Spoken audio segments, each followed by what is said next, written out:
അസ്സലാമു അലൈക്കും വറഹ്മത്തുള്ളാഹി. അൽഹംദുലില്ലാഹി റബ്ബിൽ ആലമീൻ വസ്സലാത്തു വസ്സലാമു അലാ റസൂലിഹിൽ അമീൻ വഅലാ ആലിഹി വസ്ഹബിഹി അജ്മഈൻ. ബഹുമാനരായ സഹോദരങ്ങളെ,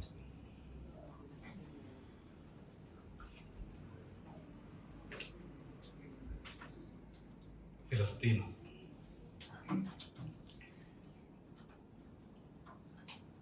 നമ്മളുടെയൊക്കെ മനസ്സിലെ വലിയൊരു മുറിവായി മാറിയിരിക്കുന്ന ഒരു കാലഘട്ടത്തിലാണ് നമ്മൾ ഇങ്ങനെ ഒരു വിഷയം സംസാരിക്കുന്നത്. ഇസ്ലാം എന്ന് പറഞ്ഞാൽ കുറെ വിശ്വാസങ്ങളും കുറെ അനുഷ്ഠാനങ്ങളും കുറെ സ്വഭാവ സംസ്കാര മര്യാദകളും മാത്രമല്ല എന്ന് നമുക്കറിയാം. ഇസ്ലാം ഒരു സാമൂഹിക ജീവിതത്തിന്റെ പേരുകൂടിയാണ്. റസൂലുള്ളാഹി സ്വല്ലല്ലാഹു അലൈഹി വസല്ലമയെ പിൻപറ്റുന്ന, ഖുർആനിൽ വിശ്വസിക്കുന്ന ജനങ്ങൾ ഒരു സമൂഹം എന്ന നിലക്ക് ഐക്യത്തോടുകൂടി കെട്ടുറപ്പോടുകൂടി ജീവിക്കുകയും വിശ്വാസത്തിന്റെ പേരിലുള്ള പരസ്പരമുള്ള സാഹോദര്യം അവർക്കിടയിൽ സ്ഥാപിക്കപ്പെടുകയും ചെയ്യുന്നതിന്റെ പേര് കൂടിയാണ് ഇസ്ലാം. നമ്മള് ഉമ്മത്ത് എന്ന് പറയും. നമ്മൾ ഇന്നത്തെ ലോകത്ത് നമ്മൾ ജീവിക്കുമ്പോൾ ജനങ്ങൾക്കിടയിൽ പലതരത്തിലുള്ള ഐക്യബോധങ്ങൾ നമ്മൾ കാണാറുണ്ട്. ഒരു രാജ്യത്ത് ജീവിക്കുന്ന ആൾക്കാർ തമ്മിൽ അവർക്കിടയിലുള്ള ഞങ്ങൾ ഒന്നാണ് എന്നൊരു ബോധത്തെയാണ് നമ്മൾ ദേശീയത എന്ന് സാധാരണ വിളിക്കാറുള്ളത്. അത് ഒരു കുടുംബത്തിലുണ്ടാകും, ഗോത്രത്തിലുണ്ടാകും, ഒരു നാട്ടിലുണ്ടാകും, എല്ലാം ഉണ്ടാകും. പക്ഷെ അതിലെല്ലാം ഉപരിയായി നിൽക്കേണ്ട ഒരു സാഹോദര്യ ബോധമാണ് വിശ്വാസികൾ എന്ന നിലയിൽ മുസ്ലിങ്ങൾക്കിടയിൽ ഉണ്ടാകേണ്ട സാഹോദര്യ ബോധം. നമ്മള് ഒരു ഉമ്മത്താണ് എന്ന നിലക്ക് ആ ഉമ്മത്തിന്റെ ഭാഗമായി നമ്മൾ കണ്ണി ചേർന്ന് നിൽക്കുക എന്ന് പറയുന്നത് ഇസ്ലാമിന്റെ വളരെ പ്രധാനപ്പെട്ട ഒരു താല്പര്യമാണ്. നമ്മളിപ്പോ ജുമുഅ നിസ്കാരം കഴിഞ്ഞിട്ടാണ് വരുന്നത്. എല്ലാ ആഴ്ചയും ഒരു പ്രദേശത്ത് ജീവിക്കുന്ന മുസ്ലിങ്ങൾ ഒരു പള്ളിയിൽ ഒരുമിച്ച് കൂടുന്നു. ആ ഒരുമിച്ച് കൂടലിൽ ഒരു ദീനുണ്ട്. ദീനിന്റെ വളരെ അടിസ്ഥാനപരമായ കുറെ താല്പര്യങ്ങളുണ്ട്. റസൂലുള്ളാഹി സ്വല്ലല്ലാഹു അലൈഹി വസല്ലം പറഞ്ഞത് നമുക്ക് എല്ലാവർക്കും അറിയാം. മുസ്ലിങ്ങൾ ഒരൊറ്റ ശരീരം പോലെയാണ്. ആ ശരീരത്തിന്റെ ഏതെങ്കിലും ഒരു ഭാഗത്ത് മുറിവ് പറ്റിയാൽ, എന്തെങ്കിലും ഒരു വേദന ഉണ്ടായാൽ ശരീരം മുഴുവൻ ആ വേദനയിൽ പങ്കുകൊള്ളും. ശരീരത്തിന് പനിക്കും, ശരീരം മുഴുവൻ അതിന്റെ പ്രയാസം അനുഭവിക്കും. ഇതേപോലെയാണ് മുസ്ലിങ്ങളുടെ ഉപമ എന്നാണ് റസൂലുള്ളാഹി സ്വല്ലല്ലാഹു അലൈഹി വസല്ലം പറഞ്ഞത്. അതിനർത്ഥം ലോകത്ത് എവിടെയെങ്കിലും മുസ്ലിങ്ങൾക്ക് പ്രയാസങ്ങൾ ഉണ്ടായാൽ, പീഡനങ്ങൾ ഉണ്ടായാൽ, വേദനകൾ ഉണ്ടായാൽ അത് നമ്മളെ കൂടി വേദനയായി നമ്മൾ അക്ഷരാർത്ഥത്തിൽ അനുഭവിക്കുമ്പോഴാണ് യഥാർത്ഥത്തിൽ നമ്മളുടെ ഇസ്ലാം പൂർത്തിയാകുന്നത് എന്നാണ് അതിന്റെ അർത്ഥം. നമ്മളെ ഒരു നിലക്കും വൈകാരികമായി ബാധിക്കാതെ, നമ്മൾക്കൊരു സങ്കടം ഉണ്ടാക്കാതെ അത്തരം വാർത്തകൾ കടന്നു പോകുന്നുണ്ടെങ്കിൽ വിശ്വാസം നമ്മളുടെ ഉള്ളിനെ സ്പർശിക്കേണ്ട രീതിയിൽ സ്പർശിച്ചിട്ടില്ല എന്ന് തന്നെയാണ് നമ്മൾ മനസ്സിലാക്കേണ്ടത്. കെ മൗലവി കേരളത്തിലെ മുസ്ലിങ്ങളുടെ ചരിത്രത്തിലെ വലിയ പ്രാധാന്യമുള്ള ഒരാളാണ്.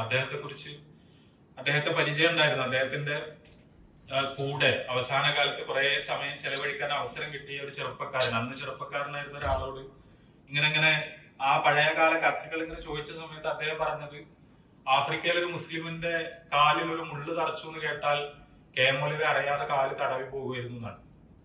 അത് ഒരു ആലങ്കാരിക പ്രയോഗമല്ല. ആ വേദന അത് ഒരു മുസ്ലിം സഹോദരനാണ് എന്നതുകൊണ്ട് തന്നെ സ്വന്തം വേദനയായി അനുഭവപ്പെടുന്ന തരത്തിൽ നമ്മൾക്ക് ഈമാനികമായ ഒരു ഐക്യബോധം ഉണ്ടാവുക എന്നത് വിശ്വാസത്തിന്റെ വളരെ അടിസ്ഥാനപരമായ താല്പര്യമാണ്.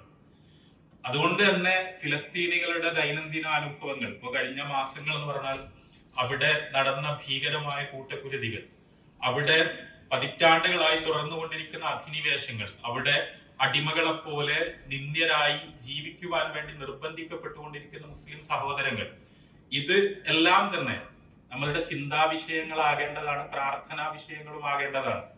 അത് നമ്മൾ അതിന് വൈകാരികമായി എന്തെങ്കിലും പരിഹാരം ഉണ്ടാകണം എന്ന് നമ്മൾ പറഞ്ഞതുകൊണ്ട് പരിഹാരം ഉണ്ടാകണമെന്നില്ല.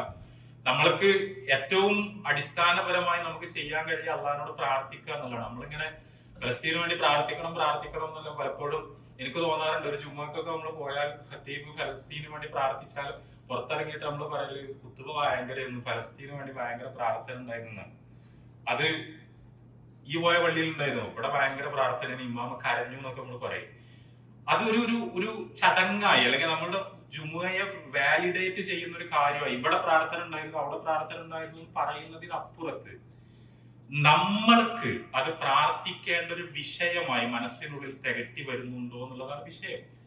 നമ്മൾക്ക് നമ്മളുടെ ഉമ്മാന്റെ കാര്യം പറയുന്ന പോലെ, ഉപ്പാന്റെ കാര്യം പറയുന്ന പോലെ, നമ്മളുടെ സ്വന്തം രോഗത്തിന്റെ കാര്യം പറയുന്ന പോലെ, കടത്തിന്റെ കാര്യം പറയുന്ന പോലെ, വീടിന്റെ കാര്യം പറയുന്ന പോലെ, നമ്മുടെ മക്കളുടെ കാര്യം പറയുന്ന പോലെ, നമ്മളുടെ മനസ്സിൽ ഇങ്ങനെ തികട്ടി വന്നുകൊണ്ടിരിക്കുന്ന നമ്മുടെ കൽബ് തൊടുന്ന ഒരു പ്രാർത്ഥനയായി ഫിലസ്തീൻ മാറുന്നുണ്ടോ എന്ന് നമ്മളോട് തന്നെ നമ്മളാണ് ചോദിക്കേണ്ടത്.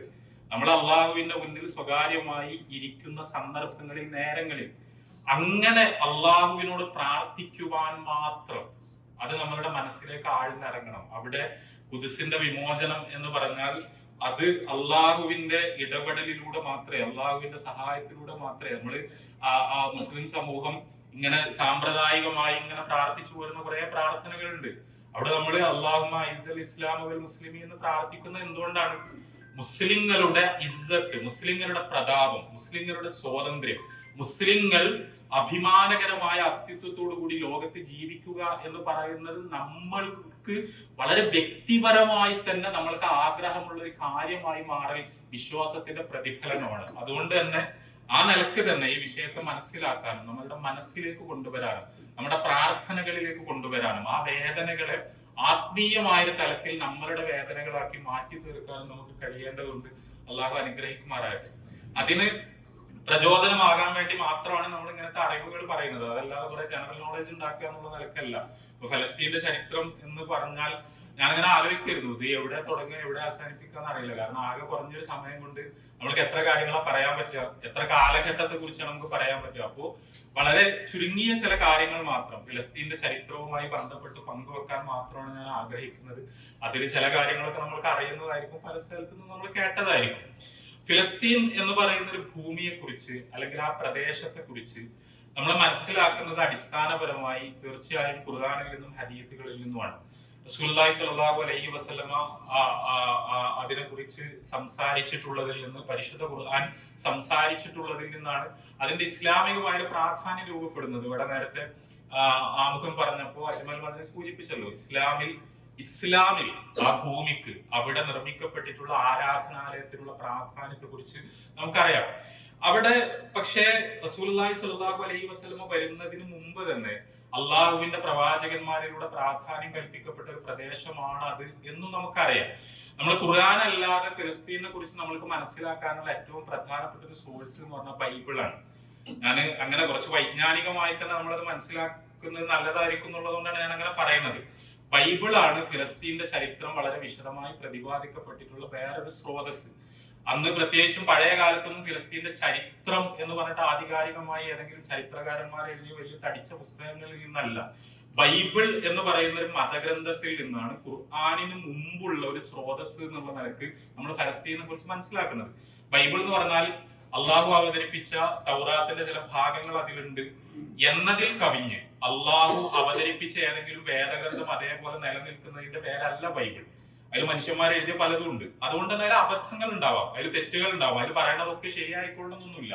പക്ഷെ എന്നാൽ പോലും ഫലസ്തീൻ എന്താണ് എന്ന് മനസ്സിലാക്കാനുള്ള ഒരു സ്കെലിറ്റണായി മുമ്പ് കാലം മുതൽക്ക് തന്നെ മുസ്ലിം പണ്ഡിതന്മാർ എന്ന ബൈബിളിനെ ഉപയോഗിച്ചു വന്നത് നമുക്ക് കാണാൻ കഴിയും. ഇപ്പൊ ഖുർആന്റെ തഫ്സീറുകൾ എഴുതിയ ആദ്യകാല പണ്ഡിതന്മാരടക്കം, ഇമാം അത്വബരി അടക്കം, ഇവരൊക്കെ തന്നെ ഫിലസ്തീനിന്റെ ചരിത്രം പറയാൻ വേണ്ടി, ചരിത്രം മനസ്സിലാക്കുന്നതിന് വേണ്ടി അവരൊക്കെ ഉപയോഗിച്ചിട്ടുള്ള സ്രോതസ് ഇതാണ്.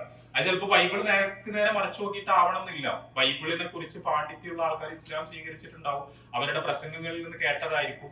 എന്താണെങ്കിലും നമ്മൾ ജൂഡോ ക്രിസ്ത്യൻ എന്ന് പറയുന്ന ജൂത ക്രൈസ്തവ സാഹിത്യങ്ങളിൽ നിന്നുള്ള വിവരങ്ങൾ കൂടി വെച്ചിട്ടാണ് മുഹമ്മദ് റസൂലുള്ളാഹി സ്വല്ലല്ലാഹു അലൈഹി വസല്ലമക്ക് മുമ്പുള്ള ഫലസ്തീനെ കുറിച്ച് നമ്മൾ മനസ്സിലാക്കുന്നത്. ഞാൻ വളരെ ചുരുക്കി മാത്രം ചില കാര്യങ്ങൾ പറയാണ്. അപ്പൊ നമ്മള് ഇബ്രാഹിം നബി അലൈഹി സ്വലാത്തു വസ്സലാമിൽ നിന്നാണ് ശരിക്കും ഫിലസ്തീനിന്റെ ഒരു ഇസ്ലാമിക ചരിത്രം ആരംഭിക്കുന്നത് എന്ന് വേണമെങ്കിൽ നമുക്ക് പറയാം. ഇത് ഖുർആനും ബൈബിളും കൂടി ചേർത്ത് വെച്ചിട്ടാണ് പറയുന്നത്.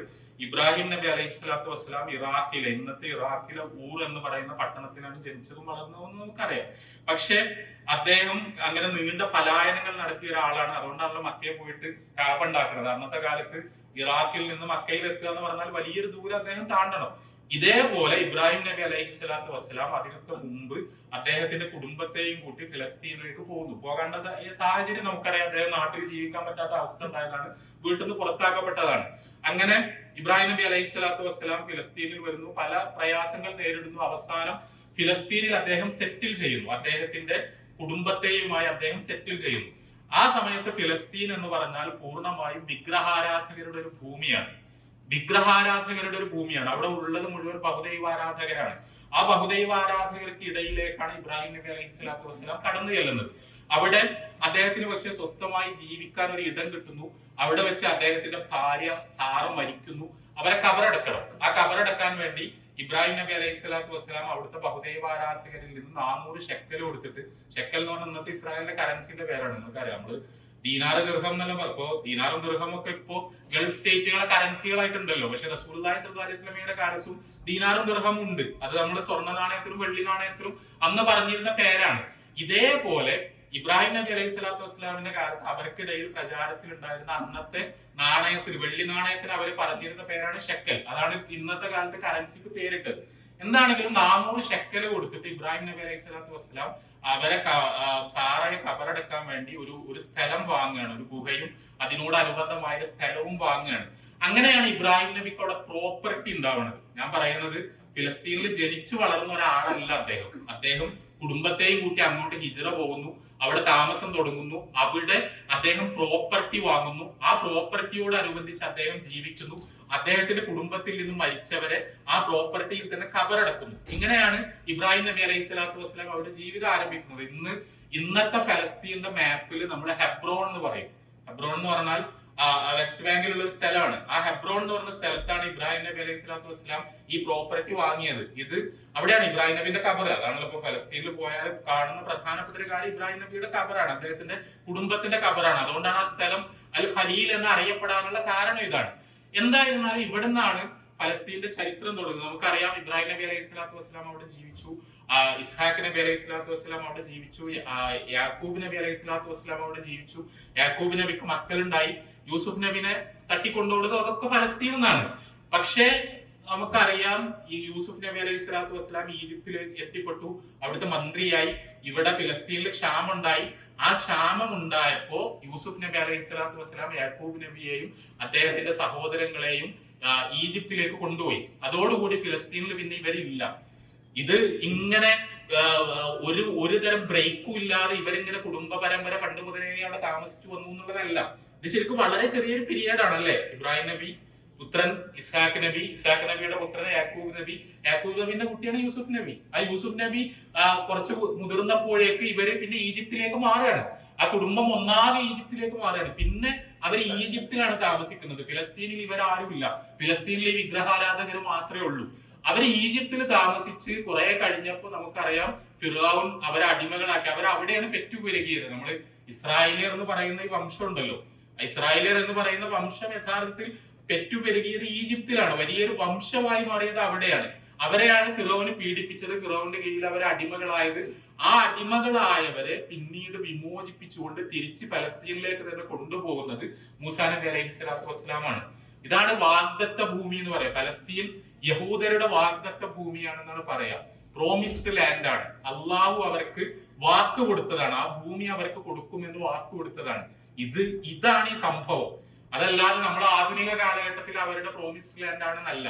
അവർ ഈജിപ്തിൽ താമസിച്ചുകൊണ്ടിരിക്കുന്ന സമയത്ത്, അവര് ഫിറഔന്റെ കീഴിൽ അടിമകളായി ജീവിച്ചുകൊണ്ടിരിക്കുന്ന സമയത്ത് മൂസാ നബി അലൈഹി സ്വലാത്തു വസ്സലാമിനെ അനുസരിച്ചുകൊണ്ട് അദ്ദേഹത്തിന്റെ നുബൂവത്തിന്റെ കീഴിൽ അദ്ദേഹത്തെ നേതാവാക്കിക്കൊണ്ട് മുന്നോട്ട് പോയാൽ ഈജിപ്തിൽ നിന്ന് രക്ഷപ്പെടുത്തി, ഫറോവയിൽ നിന്ന് രക്ഷപ്പെടുത്തി അവരുടെ പിതൃഭൂമിയായ ഇബ്രാഹിം നബി താമസിച്ചിരുന്ന, യാക്കൂബ് നബി താമസിച്ചിരുന്ന, ഇസ്ഹാഖ് നബി താമസിച്ചിരുന്ന ഫിലസ്തീനിലേക്ക് അവർ തിരിച്ചു കൊണ്ടുപോകാം. അവിടെ അവർക്കൊരു രാജ്യം കിട്ടും എന്നാണ് പടച്ചോൻ അവർക്ക് കൊടുത്ത വാഗ്ദാനം. ആ വാഗ്ദാനം ഉടനെ തന്നെ നിറവേറിയിട്ടുണ്ട്. നമുക്കറിയാലോ, ഫിറോവിന് ചെങ്കടലിൽ മുക്കിക്കൊല്ലപ്പെടുന്നു. പിന്നെ മൂസാ നബി അലൈഹി സ്വലാത്തു വസ്സലാമിന്റെ നേതൃത്വത്തിൽ ഇസ്രായേലിയർ എന്ന് പറയുന്ന ജനവിഭാഗം, യഹൂദർ എന്ന് പറഞ്ഞാൽ ശരിക്ക് യഹൂദർ എന്ന് പറഞ്ഞാൽ എന്താണ്? നമ്മളിപ്പോ ഈസാ നബി ഒരു യഹൂദനായിരുന്നു എന്ന് വേണമെങ്കിൽ പറയാം, മൂസാ നബി ഒരു യഹൂദനായിരുന്നു എന്ന് വേണമെങ്കിൽ പറയാം. അത് മതം എന്നുള്ള നിലക്കല്ല, അതൊരു വംശമാണ്, ഒരു ഗോത്രമാണ്. ആ ഗോത്രത്തിൽപ്പെട്ടവർക്കാണ് ശരിക്കും യഹൂദൻ എന്നിവർ പറയുന്നത്, ഇസ്രായേലിയൻ എന്ന് പറയുന്നത്. അവരൊക്കെ ശരിക്കും മുസ്ലിങ്ങളാണ്. അതാണ് നമ്മൾ മനസ്സിലാക്കേണ്ടത്. ഇവരൊക്കെ മുസ്ലിങ്ങളാണ്. ഇത് ഈ ഫലസ്തീനിൽ ജീവിച്ചു എന്ന് പറഞ്ഞ നബിമാരൊക്കെ മുസ്ലിങ്ങളാണ്. ഈജിപ്തിൽ നിന്ന് മൂസാ നബി തിരിച്ചു കൊണ്ടുപോകുന്നത് മുസ്ലിങ്ങളെയാണ്. അത് ശരിക്കും മുസ്ലിങ്ങളുടെ പ്രോമിസ്ഡ് ലാൻഡാണ്, അതല്ലാതെ യഹൂദ മതത്തിൽപ്പെട്ടവരെ പ്രോമിസ്ഡ് ലാൻഡ് അല്ല. അന്ന് മുസ്ലിങ്ങളായിരുന്നവർക്കാണ് പടച്ചോൻ ഈ വാഗ്ദാനം കൊടുക്കുന്നത്. അങ്ങനെ മൂസാ നബി അലൈഹി സ്വലാത്തു വസ്സലാം ഇവരെയും കൂട്ടി പോകുന്നു, ഫിലസ്തീനിലേക്ക് എത്തുന്നു. മൂസാ നബി പക്ഷേ ഫിലസ്തീനിലേക്ക് എത്തിയിട്ടില്ല എന്നാണ് ബൈബിൾ പറയുന്നത്. മൂസാ നബി വലിയൊരു ജനസമൂഹത്തെയും കൂട്ടി ഈ വാഗ്ദത്ത ഭൂമിയിലേക്ക് ഇങ്ങനെ സഞ്ചരിച്ച് ഫിലസ്തീൻ ഇങ്ങനെ കണ്ണുകൊണ്ട് നോക്കിയാൽ കാണുന്ന ഒരു ദൂരത്ത് എത്തിയപ്പോ ഒരു മലയുടെ മുകളിൽ മൂസാ നബി ഇങ്ങനെ നിൽക്കുന്നത് ബൈബിൾ വളരെ ഭംഗിയായി ഇങ്ങനെ വിവരിക്കുന്നുണ്ട്. ഫിറൗനൊക്കെ മോചിപ്പിച്ച് ഈ ജനക്കൂട്ടത്തെയും കൊണ്ടുവന്ന് മൂസാ നബി ആ പ്രോമിസ്ഡ് ലാൻഡിലേക്ക് ആശ്വാസത്തോടു കൂടി ഇങ്ങനെ കണ്ണുകൾ അയക്കുകയാണ്. പക്ഷെ അവിടെ വെച്ച് മൂസാ നബി മരിക്കുന്നു. മൂസാ നബിക്ക് ഫിലസ്തീനിലേക്ക് എത്താൻ പറ്റുന്നില്ല. പക്ഷെ അതിനുശേഷം മൂസാ നബി മരിച്ചപ്പോൾ യോശുവ എന്ന് പറയുന്ന അവരുടെ കൂട്ടത്തിലെ നല്ലൊരു മനുഷ്യന്, പ്രവാചകനാണെന്നാണ് ബൈബിൾ പറയുന്നത്, അദ്ദേഹത്തെ അവർ നേതാവാക്കുന്നു. അദ്ദേഹത്തിന്റെ നേതൃത്വത്തിൽ അവർ ഫിലസ്തീനിൽ പ്രവേശിക്കുന്നു. ഫിലസ്തീനിൽ പ്രവേശിച്ചപ്പോൾ അവിടെ താമസിക്കുന്ന തദ്ദേശീയരുണ്ടായിരുന്നു, അവിടുത്തെ വിഗ്രഹാരാധകരായ മനുഷ്യരുണ്ടായിരുന്നു. അവരുമായി സംഘർഷം ഉണ്ടാകുന്നു, അവരുമായി യുദ്ധങ്ങൾ നടക്കുന്നു, വളരെ വലിയ യുദ്ധങ്ങൾ നടക്കുന്നു. സാധാരണ പലപ്പോഴും കേരളത്തിലെ ഈ ക്രിസ്ത്യൻ മിഷണറിമാരെല്ലാം പ്രസംഗങ്ങൾ കേട്ടാൽ നമുക്ക് തോന്നുന്ന ആകെ ഇസ്ലാമിക ചരിത്രത്തിൽ മാത്രമാണ് യുദ്ധമുള്ളതെന്നാണ്. ശരിക്കും ബൈബിളിലെ അടിമുടി യുദ്ധങ്ങളാണ്. ആ യുദ്ധങ്ങളിൽ ഏറ്റവും തീവ്രമായ, ഏറ്റവും രണോത്സുകമായ യുദ്ധങ്ങൾ നടന്നത് ഈ ഫലസ്തീന്റെ വീണ്ടെടുപ്പിന് വേണ്ടിയിട്ടാണ്. ഫിലസ്തീനിൽ ഉണ്ടായിരുന്ന ഗോത്രങ്ങളുമായിട്ട് യോശുവയുടെ നേതൃത്വത്തിൽ ഇസ്രായേലിയർ വലിയ യുദ്ധങ്ങൾ നടത്തിയ ശേഷം ഫിലസ്തീൻ അവരുടേതായി മാറുന്നു. ഫിലസ്തീനിൽ അവരുടെ അധികാരം സ്ഥാപിക്കപ്പെടുന്നു. അങ്ങനെയാണ് ഫലസ്തീൻ ഇസ്രായേലിയരുടേതായി മാറുന്നത്. അവിടെ അവർ ജീവിതം ആരംഭിക്കുന്നത്. അവിടെ അവർ മുന്നോട്ട് പോകുന്നു. നമുക്കറിയാം, ദാവൂദ് നബി അലൈഹി സ്വലാത്തു വസ്സലാം ഉണ്ടാകുന്നു, സുലൈമാൻ നബി അലൈഹി സ്വലാത്തു വസ്സലാം ഉണ്ടാകുന്നു. ഇതൊക്കെ അവരിൽ നിന്നുണ്ടാകുന്ന പ്രവാചകന്മാരാണ്. ആ പ്രവാചകന്മാർ ബൈത്തുൽ മഖ്ദിസ് എന്ന് പറയുന്ന ആരാധനാലയം ഉണ്ടാക്കുന്നു. ബൈത്തുൽ മഖ്ദിസിന്റെ പ്രത്യേകത നമുക്കറിയാലോ. കഅബ എന്ന് പറഞ്ഞാൽ ശരിക്കും എന്താണ്? കഅബ ഇബ്രാഹിം നബി ഉണ്ടാക്കിയതാണ്. വളരെ സിമ്പിൾ ആയ ഒരു സ്ട്രക്ചറാണ്, അതല്ലേ? വളരെ ലളിതമായ ഒരു തരം സങ്കീർണതകളും ഇല്ലാത്തൊരു കെട്ടിടമാണ്. പക്ഷെ ബൈത്തുൽ മഖ്ദിസ് എന്ന് പറഞ്ഞാൽ അങ്ങനെയല്ല. സുലൈമാൻ നബി അലൈഹി സ്വലാത്തു വസ്സലാം ഒരു രാജാവാണ്, അതിസമ്പന്നനായ രാജാവാണ്, ധനാഢ്യനായ രാജാവാണ്. അതുകൊണ്ട് തന്നെ ബൈത്തുൽ മഖ്ദിസ് സുലൈമാൻ നബി അലൈഹി സ്വലാത്തു വസ്സലാം ഉണ്ടാക്കുന്നത് എല്ലാ സ്പ്ലെൻഡറോടും കൂടിയാണ്. അതൊരു ആർക്കിടെക്ചറൽ മാർവലാണ്. അതായത് ലോകത്തിന്റെ എല്ലാ ഭാഗത്തു നിന്നും ഏറ്റവും മികച്ച ആശാരിമാരെയും എഞ്ചിനീയർമാരെയും ഒക്കെ കൊണ്ടുവന്നിട്ട് വളരെ മികച്ച പണിത്തരങ്ങൾ, ഇത് ഉണ്ടാക്കാനുള്ള മരാമത്തിന് വേണ്ടിയുള്ള വസ്തുക്കൾ, അത് ലോകത്തിലെ ഏറ്റവും ക്വാളിറ്റിയുള്ള സാധനങ്ങൾ, ഏറ്റവും വിലപിടിപ്പുള്ള സാധനങ്ങൾ പല ഭാഗങ്ങളിൽ നിന്ന് കൊണ്ടുവന്നിട്ട് അതിഗംഭീരമായ കെട്ടിടമായിട്ടാണ് സുലൈമാൻ നബി അലൈഹി സ്വലാത്തു വസ്സലാം ബൈത്തുൽ മഖ്ദിസ് ഉണ്ടാക്കുന്നത്. അന്ന് മുതൽ ഈ യഹൂദരുടെ എന്ന് പറഞ്ഞാൽ അന്നത്തെ മുസ്ലിങ്ങളുടെ, ഇസ്രായേലിയുടെ ആരാധനാ കേന്ദ്രം എന്ന് പറഞ്ഞാൽ ഈ ബൈത്തുൽ മഖ്ദിസ് ആണ്. അതിനു ചുറ്റുമാണ് അവർ ജീവിക്കുന്നത്. അതാണ് അവരുടെ പള്ളി. അവിടേക്കാണ് അവർ പോകുന്നത്. അവിടെയാണ് അവർ ആരാധനകൾ നിർവഹിക്കുന്നത്. നമ്മൾ വിശദാംശങ്ങളൊന്നും പറയേണ്ട ആവശ്യമില്ല. പക്ഷെ കുറെ മുന്നോട്ട് പോയപ്പോൾ ഈ ആരാധനാലയം സമീപ പ്രദേശങ്ങളിൽ നിന്ന് ബഹുദൈവാരാധകർ വന്ന് തകർത്തു. നമ്മൾ ബൈത്തുൽ മഖ്ദിസ് എന്ന് പറയുമ്പോൾ ഇന്ന് ഫലസ്തീനിൽ കാണുന്ന കെട്ടിടമൊന്നും അല്ല സുലൈമാൻ നബി ഉണ്ടാക്കിയ ബൈത്തുൽ മഖ്ദിസ്. അത് നമ്മൾ ആരും കണ്ടിട്ടില്ല, ഒരിക്കലും കണ്ടിട്ടില്ല. റസൂലുള്ളാഹി സ്വല്ലല്ലാഹു അലൈഹി വസല്ലം പോലും കണ്ടിട്ടില്ല. പ്രവാചകൻ സല്ലല്ലാഹു അലൈഹി വസല്ലമയ്ക്ക് വരുന്നതിന് മുമ്പ്, ഈസാ നബി ഒക്കെ വരുന്നതിന് മുമ്പ് ബഹുദൈവാരാധകർ ആ കെട്ടിടം തകർത്ത് കളയാണ് ചെയ്തത്. പക്ഷെ കുറച്ച് കഴിഞ്ഞപ്പോൾ ഇസ്രായേലിയർ വീണ്ടും ആ കെട്ടിടം പുനർനിർമ്മിച്ചു. അവരുടേതായ രീതിയിൽ വീണ്ടും പള്ളി പരിപാലിച്ചു. ഈസാ നബി അലൈഹി സ്വലാത്തു വസ്സലാം, യേശു ക്രിസ്തു പ്രബോധനവുമായി കടന്നു വരുന്ന സമയത്ത് ഈ രണ്ടാമതായി ഉണ്ടാക്കിയ ബൈത്തുൽ മഖ്ദിസ് ആണുള്ളത്. ഇതിന് സാധാരണ സെക്കൻഡ് ടെമ്പിൾ എന്നാണ് ജൂതന്മാർ പറയാം. രണ്ടാമതായി നിർമ്മിക്കപ്പെട്ട ആരാധനാലയം എന്നുള്ള അർത്ഥത്തിലാണ് ഇത് പറയുന്നത്.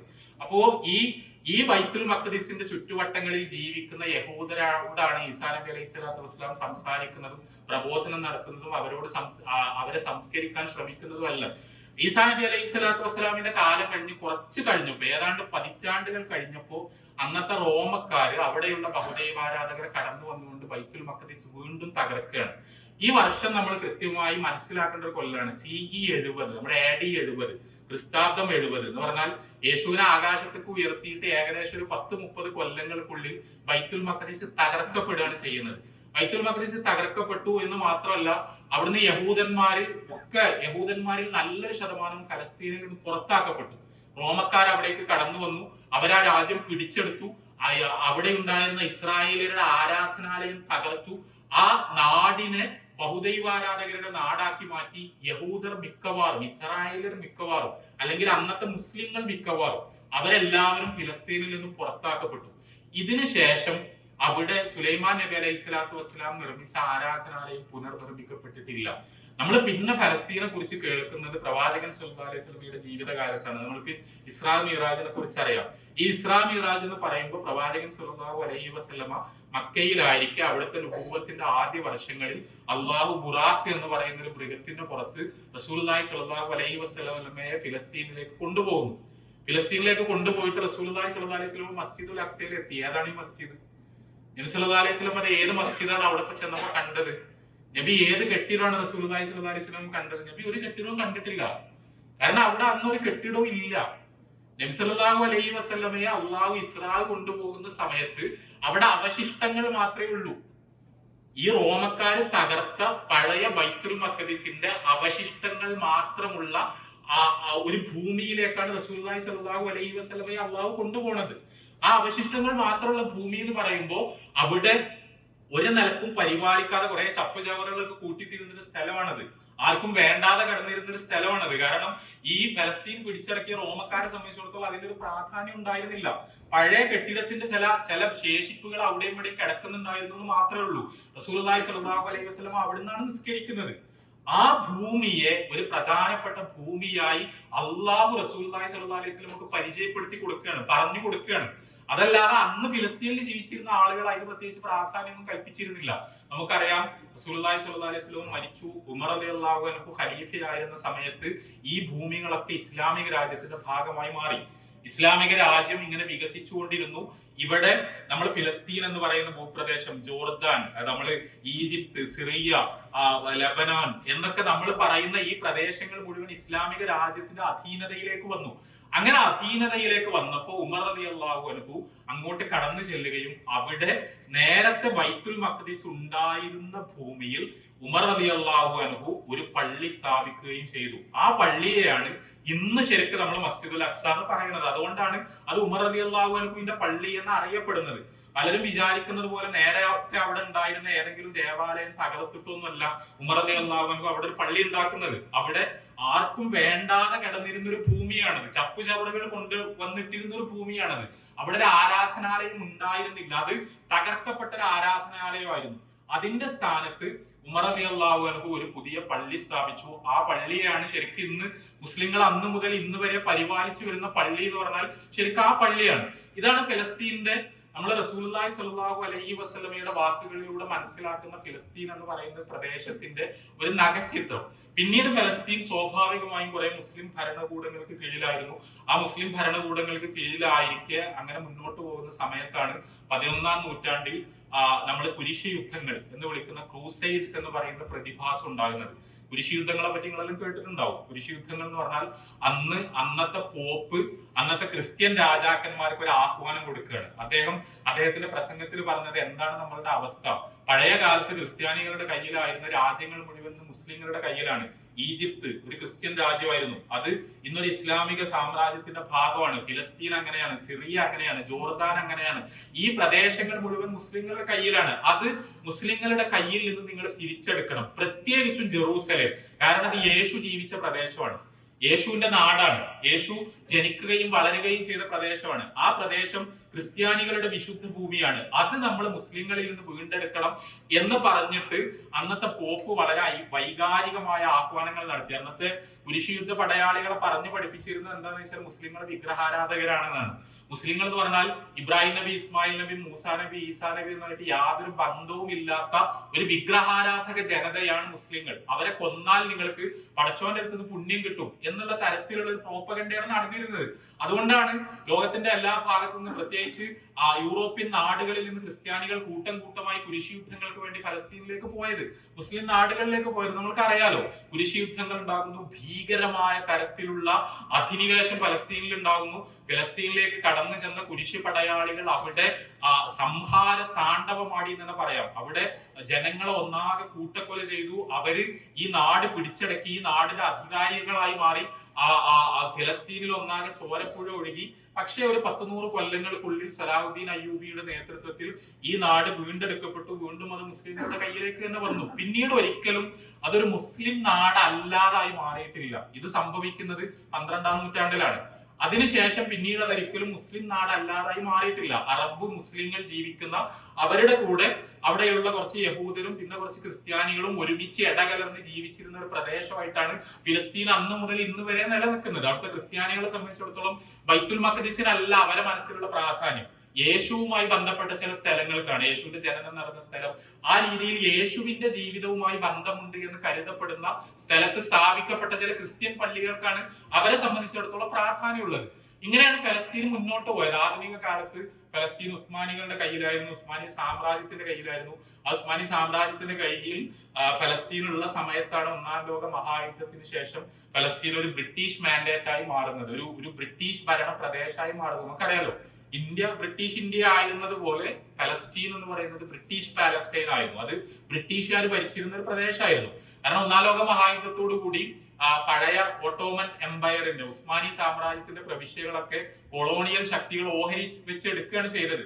അങ്ങനെയാണ് ചില ഭാഗങ്ങൾ ഫ്രാൻസിന്റെ കയ്യിലായി, ചില ഭാഗങ്ങൾ ബ്രിട്ടന്റെ കയ്യിലായി, ചില ഭാഗങ്ങൾ വേറെ പാശ്ചാത്യ ശക്തികളുടെ കയ്യിലായി.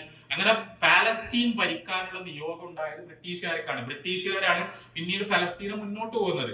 ഈ കാലഘട്ടത്തിൽ പിന്നെ യൂറോപ്പിന്റെ പല ഭാഗങ്ങളിൽ നിന്നും യഹൂദർ വളരെ ബോധപൂർവം തന്നെ ഫലസ്തീനിലേക്ക് മൈഗ്രേറ്റ് ചെയ്യാൻ തുടങ്ങി, ഫലസ്തീനിലേക്ക് പലായനം ചെയ്യാൻ തുടങ്ങി, അവിടെ താമസം ഉറപ്പിക്കാൻ തുടങ്ങി. ഇത് നിങ്ങൾക്ക് എല്ലാവർക്കും അറിയുന്ന ചരിത്രമായിരിക്കും. അത് വളരെ വ്യാപകമായി നടന്നുകൊണ്ടിരിക്കുകയായിരുന്നു. അതിന് ബ്രിട്ടീഷ് ഗവൺമെന്റ് എല്ലാ സൗകര്യങ്ങളും ചെയ്തു കൊടുത്തു. വളരെ കൂട്ടപലായനങ്ങൾ ഉണ്ടായി എന്ന് പറഞ്ഞാൽ, ഫലസ്തീനിൽ യഹൂദർ ന്യൂനപക്ഷമായിരുന്നെങ്കിൽ ഈ പലായനങ്ങൾ നടന്ന് അവരിങ്ങനെ ഭൂരിപക്ഷമാകാൻ തുടങ്ങി. അത് പിന്നെ കേവലം പലായനങ്ങൾ മാത്രമായിരുന്നില്ല, അവര് വളരെ സമർത്ഥമായ കരുനീക്കങ്ങളാണ് നടത്തിയത്. ഫലസ്തീനിലേക്ക് കടന്നു വരുന്നു, അവിടെ ഭൂമി വാങ്ങുന്നു, ആ ഭൂമി അവരുടേതാക്കി മാറ്റുന്നു, അല്ലെങ്കിൽ ഏതെങ്കിലും ഗ്രാമങ്ങളിലേക്ക് കടന്നു ചെല്ലുന്നു, അവിടുന്ന് അറബികളെ പുറത്താക്കുന്നു, അവരുടെ കൃഷിഭൂമികൾ പിടിച്ചെടുക്കുന്നു, അവരുടെ വീടുകൾ പിടിച്ചെടുക്കുന്നു. ഇങ്ങനെ ഒരു നാട്ടിലേക്ക് കേവലമായി കടന്നു വരില്ല, അവിടെ ഉള്ള ആൾക്കാരെ പതുക്കെ പുറത്താക്കിയിട്ട് ആ നാട്ടിൽ ഭൂരിപക്ഷവും അവരായി തീരുന്ന തരത്തിലുള്ള സെറ്റിൽമെന്റുകൾ നടന്നുകൊണ്ടിരിക്കുന്ന അവസ്ഥാവിശേഷമാണ് ഉണ്ടായത്. ഇങ്ങനെ ഈ രീതിയിലാണ് പിന്നെ ഫലസ്തീനിലെ കാര്യങ്ങൾ മുന്നോട്ട് പോയത് നമുക്ക് പറയാൻ പറ്റും. ഇപ്പൊ ഫലസ്തീൻ എന്ന് പറഞ്ഞാൽ വളരെ വളരെ ഫെർട്ടൈൽ ആയ ഒരു നാടാണ്, ഒരുപാട് കൃഷി നടക്കുന്ന സ്ഥലമാണ്.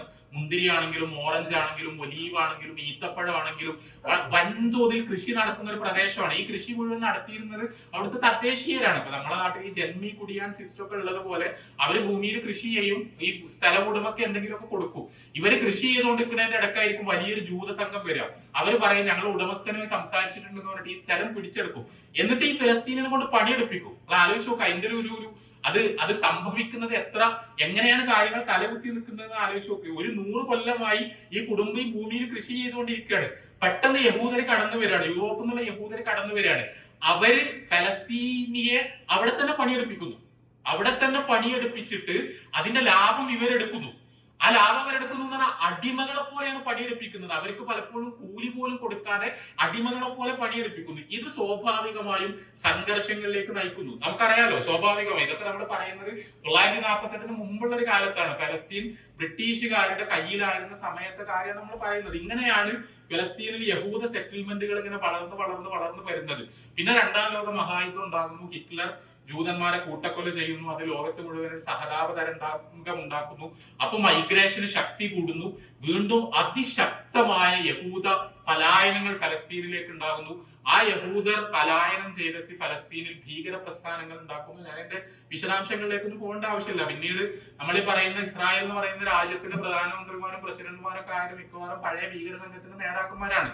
അന്ന് അവർ കുറെ ഭീകര സംഘങ്ങൾ ഉണ്ടാക്കുന്നു. ആ ഭീകര സംഘങ്ങൾ ബ്രിട്ടീഷ് പാലസ്റ്റൈനിൽ ബോംബ് സ്ഫോടനങ്ങൾ നടത്തുന്നു, ആക്രമണങ്ങൾ നടത്തുന്നു, കൂട്ടക്കുരുതികൾ നടത്തുന്നു, കയ്യേറ്റങ്ങൾ നടത്തുന്നു, ഗ്രാമങ്ങൾ കുടിയൊഴിപ്പിക്കുന്നു. ഇങ്ങനെ പലതും ചെയ്തുകൊണ്ടിരിക്കുന്നു. അവിടെ യഹൂദർക്ക് ഒരു രാജ്യം എന്ന ആശയം വളരെ ശക്തമാകുന്നു. സയനിസത്തെ കുറിച്ചൊക്കെ നമുക്കറിയാലോ. സയനിസം വലിയൊരു മൂവ്മെന്റ് ആയി മാറുന്നു. 1948 ഇങ്ങനെ ഒരു രാജ്യം ഉണ്ടാകണമെന്ന ആവശ്യം അംഗീകരിക്കപ്പെടുന്നു. ആ രാജ്യത്തിന് വിഭജിക്കണം എന്ന് പറയുന്നു. ഇസ്രായേൽ എന്ന് പറഞ്ഞൊരു രാജ്യം, പാലസ്റ്റൈൻ എന്ന് പറഞ്ഞ ഒരു രാജ്യം ഉണ്ടാക്കണം എന്നുള്ള ഒരു അന്താരാഷ്ട്ര ധാരണ ഉണ്ടാകുന്നു. ഇസ്രായേൽ എന്ന് പറഞ്ഞ രാജ്യം അന്ന് തന്നെ ഉണ്ടായി.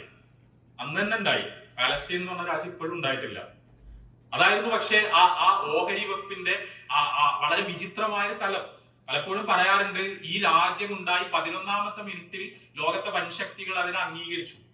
പക്ഷെ അപ്പുറത്തുണ്ടാകുന്ന പറഞ്ഞ രാജ്യം നീണ്ട 1948 നമ്മൾ 2025 എത്തിയിട്ട് അങ്ങനത്തെ ഒരു രാജ്യം ഉണ്ടായിട്ടില്ല. സ്വന്തം നാടിൽ നിന്ന് ഒരു ജനത കുടിയിറക്കപ്പെടുന്ന സ്ഥിതിവിശേഷമാണ് ഉണ്ടായത്. ഞാന് ഇതിന്റെ വിശദാംശങ്ങൾ പറയാനൊക്കെ നിങ്ങൾക്കറിയാം. അപ്പൊ നക്ബ നിങ്ങളൊക്കെ കേട്ടിട്ടുണ്ടാവും. നമ്മളെല്ലാം സാധാരണ പറയുന്നതാണ്. നക്ബ എന്ന് പറഞ്ഞാൽ എന്താണ്?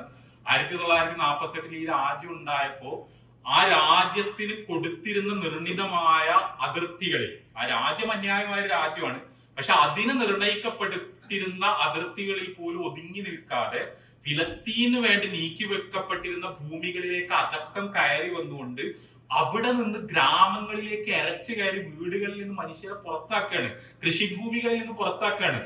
ഒരു രാത്രി ഇരുട്ടി വെളുക്കുമ്പോഴേക്ക് ഒരു ജനതയ്ക്ക് എന്താണ് ചെയ്യേണ്ടത് എന്ന് അറിയാൻ കഴിയാത്ത അവസ്ഥാവിശേഷം ഉണ്ടാകണം. എത്ര ഭീകരായിരിക്കും അത്. ഇപ്പൊ നമ്മൾ ജീവിക്കുന്ന ഒരു ഗ്രാമം, ആ ഗ്രാമത്തിലേക്ക് ഒരു രാത്രി 1000കണക്കിന് ആൾക്കാർ ഇങ്ങോട്ട് വരികയാണ്. നമ്മളെല്ലാം വീട്ടിൽ നിന്ന് നമ്മളെ പിടിച്ച് പുറത്താക്കണം. എന്നിട്ട് നമ്മളെ വീട്ടിൽ കയറി ഇരുന്നിട്ട് സിറ്റ് ഔട്ടിൽ കാലുമക്കാല് കയറ്റി വെച്ചിരുന്നിട്ട് എവിടുക്കാന്ന് വെച്ചാൽ പൊയ്ക്കോ, ഇത് എന്റേതായി കഴിഞ്ഞിരിക്കുന്നു എന്ന് പറയാണ്.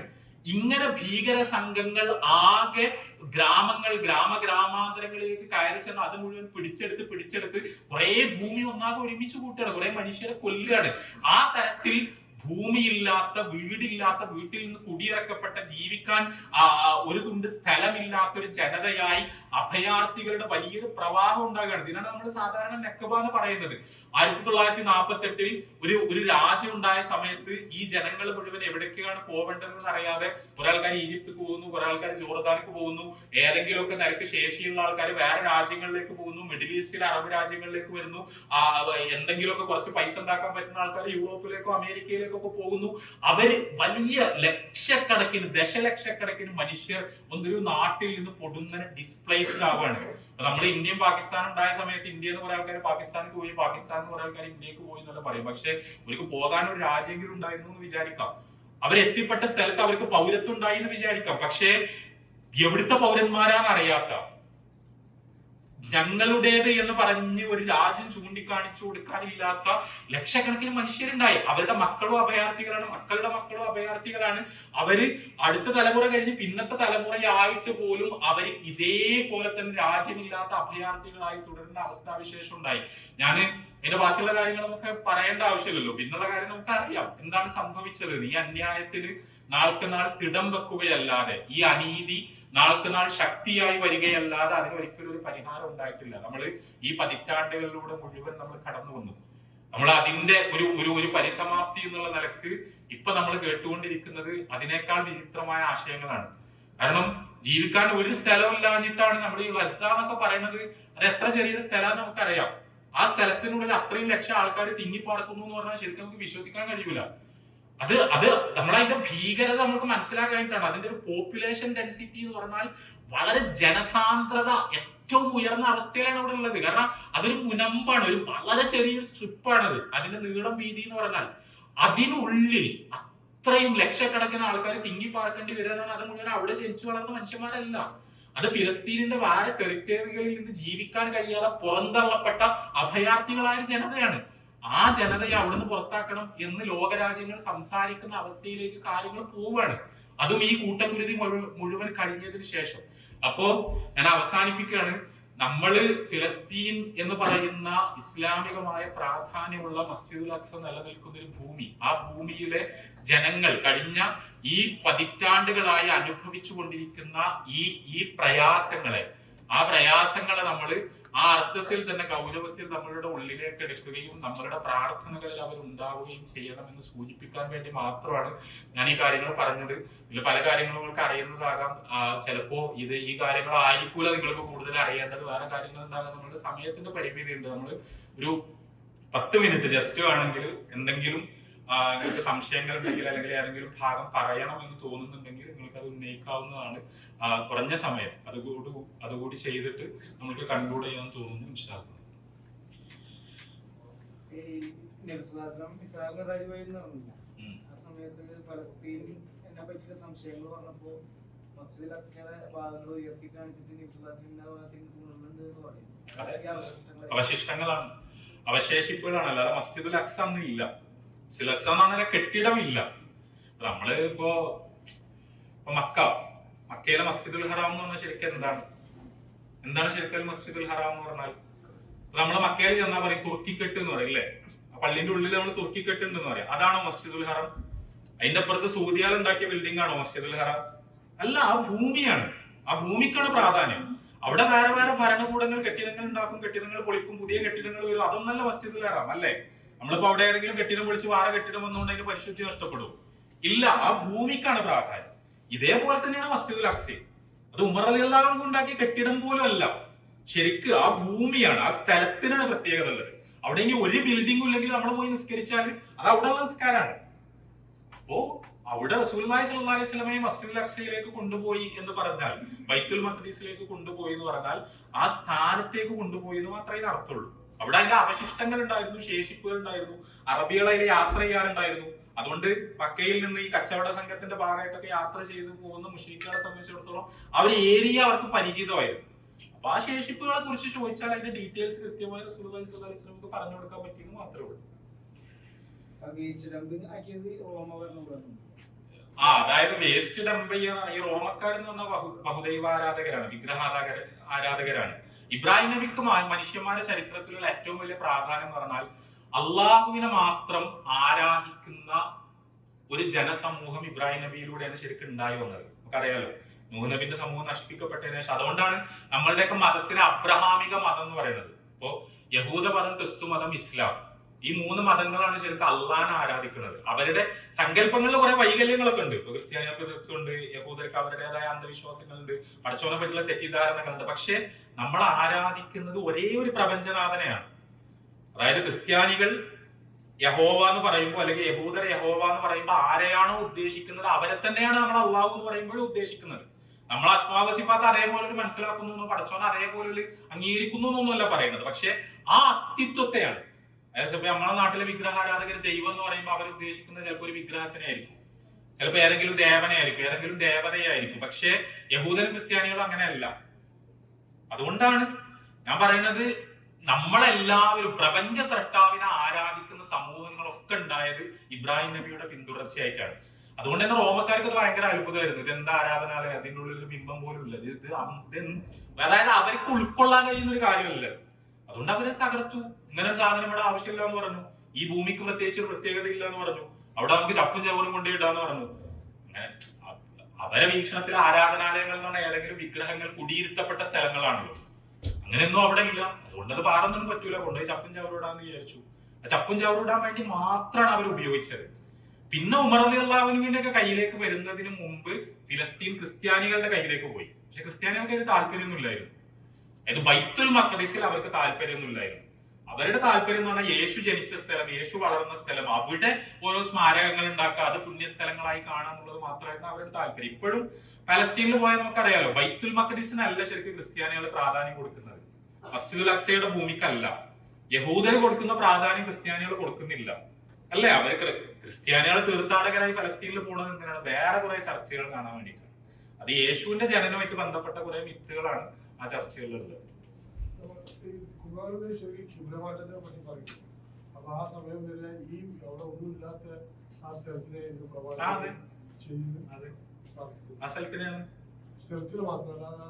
അല്ല, അതായത് നമ്മൾക്ക് തിരിഞ്ഞേക്കാനുള്ള ഡയറക്ഷൻ ആണല്ലോ.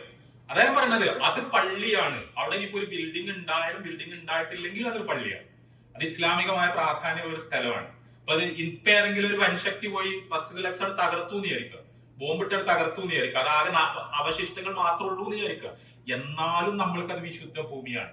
അവിടെ പോയി പിന്നെ നിസ്കരിക്കുക എന്ന് പറഞ്ഞാൽ പുണ്യമുള്ള കാര്യമാണ്. ആ നിസ്കരിക്കാൻ വേണ്ടി യാത്ര പോകുക എന്ന് പറയുന്നത് പുണ്യമുള്ള കാര്യമാണ്.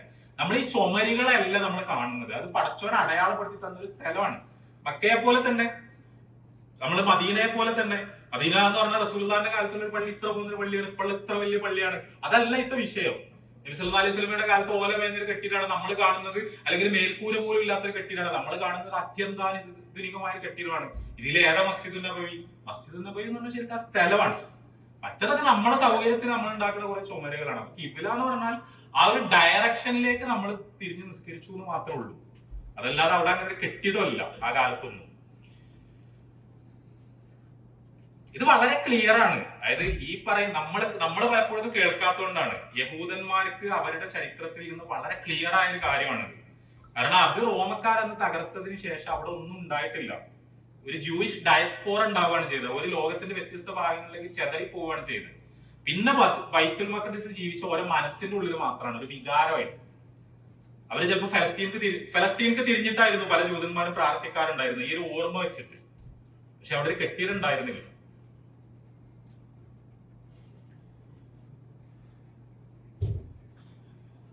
ഉണ്ടോ?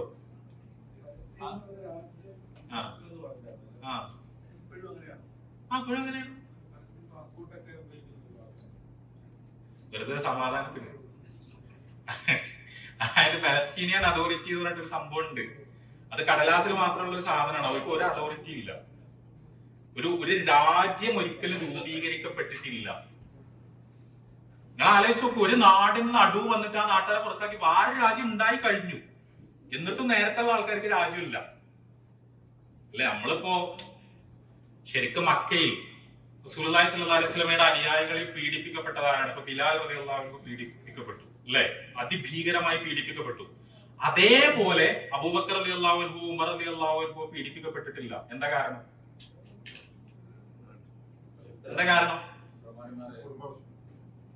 അതായത് അവര് ഒരു പ്രത്യേക ഗോത്രത്തിൽ നിന്ന് വരുന്ന ആൾക്കാരാണ്. അവര് അന്നത്തെ പാസ്പോർട്ട് എന്ന് പറഞ്ഞ ഗോത്രാണ്. ഞാൻ ഖുറൈശിയാണ്. അതാണ്, ഞാൻ ഖുറൈശിയാണ്. ഒരു ഖുറൈശിനെ തൊട്ടാൽ അതിന്റെ പ്രത്യാഘാതങ്ങൾ ഭീകരമായിരിക്കും അല്ലെ? ഇന്നത്തെ കാലത്ത് ഒരാളെ പവർ എന്ന് പറയുന്ന രാജ്യമാണ് ശരിക്ക് അല്ലെ? നമ്മള് ഒരു അമേരിക്കൻ പാസ്പോർട്ട് ഉള്ള ഒരാൾ, അയാൾ ആരെങ്കിലും ചെയ്യുമോ? അയാൾ ആരും ആയിക്കോട്ടെ, ആ അമേരിക്കൻ പാസ്പോർട്ട് എന്ന് പറയുന്നത് അയാളെ പ്രിവിലേജ് ആണ്. അയാളൊന്നും ചെയ്യാൻ കഴിയില്ല. കാരണം അയാൾക്ക് പിന്നിൽ ഒരു രാജ്യമുണ്ട്. ഈ പാവം ഫലസ്തീനിയാളെ ഇക്കോലത്തില് ലക്ഷക്കണക്കിന് ആൾക്കാരെ കൊന്നൊടുക്കിയിട്ടും ചോദിക്കാനും പറയാനും ഇല്ലാത്തത് ഒരു രാജ്യമില്ല. പുതിയ ലോകക്രമത്തിൽ ശക്തി നമ്മളൊരു പ്രിവിലേജ് എന്ന് പറഞ്ഞാൽ നമ്മളെ രാജ്യമാണ് അല്ലെ? ഇപ്പൊ എന്നെ ഒരു വിദേശ രാജ്യത്ത് നിന്ന് ഒരു വിദേശ രാജ്യം എന്നെ എന്തെങ്കിലും ചെയ്യാന്ന് പറഞ്ഞാൽ അവരെ എന്നെ അല്ല ചെയ്യുന്നത്, ഇന്ത്യനെയാണ് ചെയ്യുന്നത്. നമ്മളെ ലോകക്രമത്തിന്റെ സ്വാഭാവികമായ രീതി അനുസരിച്ച് ഇന്ത്യയാണ് പിന്നെ ഇതിൽ ഇടപെടുക. അങ്ങനെയാണല്ലോ നമ്മള് ഒരു രാജ്യത്തിന്റെ പൗരത്വം. പക്ഷെ ഇവർക്ക് പൗരത്വം ഇല്ല. പൗരത്വം ഇല്ലാത്തൊരു ജനതയാണ്.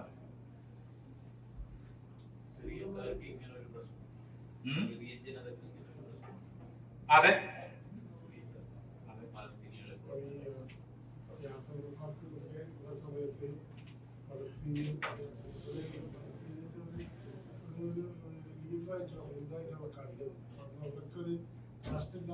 അതെ. അതായത് ഒരു രാജ്യം രൂപീകരിക്കപ്പെടാതെ, അതായത് കാരണം അവരൊക്കെ അവിടുത്തെ പോരാളികളായിരുന്നല്ലോ, സ്വാതന്ത്ര്യത്തിന് വേണ്ടി പോരാടിയ ആൾക്കാരായിരുന്നല്ലോ. അപ്പൊ അവരൊക്കെ ഇങ്ങനെ വെച്ചിട്ട് ഒരു കമ്മിറ്റി ഉണ്ടാക്കിയതാണ്. അതാണ് നമ്മൾ ഈ പലസ്തീനിയൻ അതോറിറ്റി അത് ഇതെന്നെല്ലാം പറയുന്നത്. ഇപ്പൊ എന്താ വെച്ചാൽ ഇപ്പൊ അവിടെ ഇലക്ഷൻ നടക്കുന്നുണ്ട്, ഇങ്ങനത്തെ കാര്യങ്ങളൊക്കെ നടക്കുന്നുണ്ട്. പക്ഷെ ഒരു രാജ്യം എന്ന് പറഞ്ഞാൽ നമുക്ക് എന്താണെന്ന് അറിയാം. ഒരു രാജ്യത്തിനുള്ളിൽ വേറെ ഒരു രാജ്യത്തിന്റെ കുറെ ചെക്ക് പോയിന്റ് ഉണ്ടോ അല്ലേ? ഒരു ഫിലസ്തീൻ സാക്ഷാൽ ഫിലസ്തീൻ, അതായത് ഇസ്രായേൽ എന്ന് പറഞ്ഞ രാജ്യത്തിന്റെ പുറത്തുള്ള ഫിലസ്തീൻ എന്ന് ആർക്കും തർക്കമില്ലാത്ത ഭൂമി. ഇപ്പൊ വെസ്റ്റ് ബാങ്കിൽ 2 ഗ്രാമങ്ങൾ ഉണ്ടെന്ന് വിചാരിക്കുക. ഒരു ഗ്രാമത്തിൽ നിന്ന് വേറൊരു ഗ്രാമത്തിൽ ഒരു ഫലസ്തീനിക്ക് പോകണമെങ്കിൽ കുറെ ഇസ്രായേലി ചെക്ക് പോയിന്റിന്റെ ഉള്ളിൽ കൂടെ പോകണം. അവിടെ എല്ലാം പിടിച്ചു വെക്കുന്നു, പരിശോധിക്കുന്നു, ഇതാക്കുന്നു. അവര് മുതലാളിമാരും ഇയാളെ അടിമയാണ്. അവരുടെ മുന്നിലൊക്കെ പ്രയാസപ്പെട്ട് ഓച്ചാനിച്ച് നിന്ന് അവരുടെയൊക്കെ പരിശോധനകൾക്ക് നിന്നുകൊടുത്ത് കടലാസ് കാണിച്ച് അവരുടെ എല്ലാ ടീസിങ്ങും കഴിഞ്ഞ് അവരുടെ ഔദാര്യം ഉണ്ടെങ്കിൽ ഒരു അപ്പുറത്തേക്ക് കടത്തി വിടും. ഇതിന് രാജ്യം എന്താ പറയാ? ആ ചെയ്യണ ആ രാജ്യത്തുള്ള ആൾക്കാരല്ല. അപ്പൊ മറ്റത് എന്ന് പറഞ്ഞാൽ ഒരു പ്രഹസനം മാത്രമാണ്. അവിടെ ഒരു അതോറിറ്റി അത് നമ്മൾ പറയുന്നത്. അവിടെ കാര്യങ്ങളൊക്കെ തീരുമാനിക്കുന്നു, നടത്തുന്നു, മുന്നോട്ട് കൊണ്ടുപോകുന്നതൊക്കെ വരാണ്.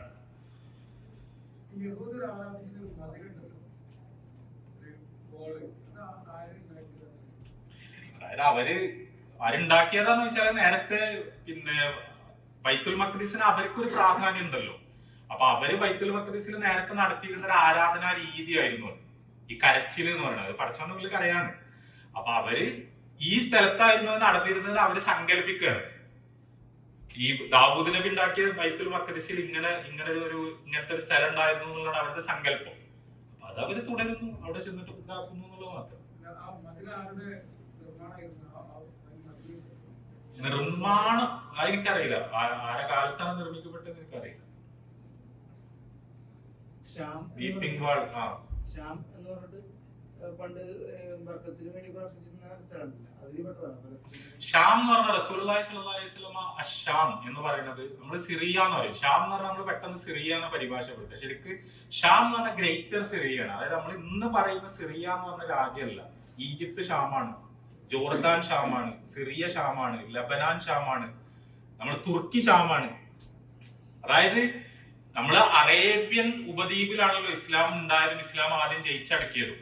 അത് കഴിഞ്ഞ് പിന്നെ ഇസ്ലാമിക രാജ്യം ഇങ്ങനെ ഈ നാടുകളിലേക്കാണ് വികസിക്കുകയാണ്. ഈ നാടുകളൊക്കെ ക്രിസ്ത്യൻ ലാൻഡ്സ് ആയിരുന്നു അന്ന്. പിന്നെ എന്താ പറയാ, നമ്മള് റോമക്കാരെന്ന് പറയില്ല, നമ്മള് റോമാ സാമ്രാജ്യത്തിന്റെ ഭാഗമായിരുന്നു ഇതൊക്കെ, ഈ പ്രദേശങ്ങളൊക്കെ. റോമാ സാമ്രാജ്യം എന്ന് പറഞ്ഞാല് റോം എവിടെയാണ്? റോം എന്ന് പറഞ്ഞാൽ എവിടെയാണ്? നിങ്ങൾക്ക് എല്ലാവർക്കും അറിയില്ലേ റോം എവിടെയാണ്? ഇറ്റലിയിലാണ് അല്ലേ? ആ റോമായിരുന്നോ പലസ്തീനൊക്കെ ഭരിച്ചിരുന്നത് നബി സല്ലല്ലാഹു അലൈഹി വസല്ലമയുടെ കാലത്ത്? അല്ല, ആ റോമല്ല. അതായത് റോം ഇല്ലാത്ത റോമാ സാമ്രാജ്യമായിരുന്നു.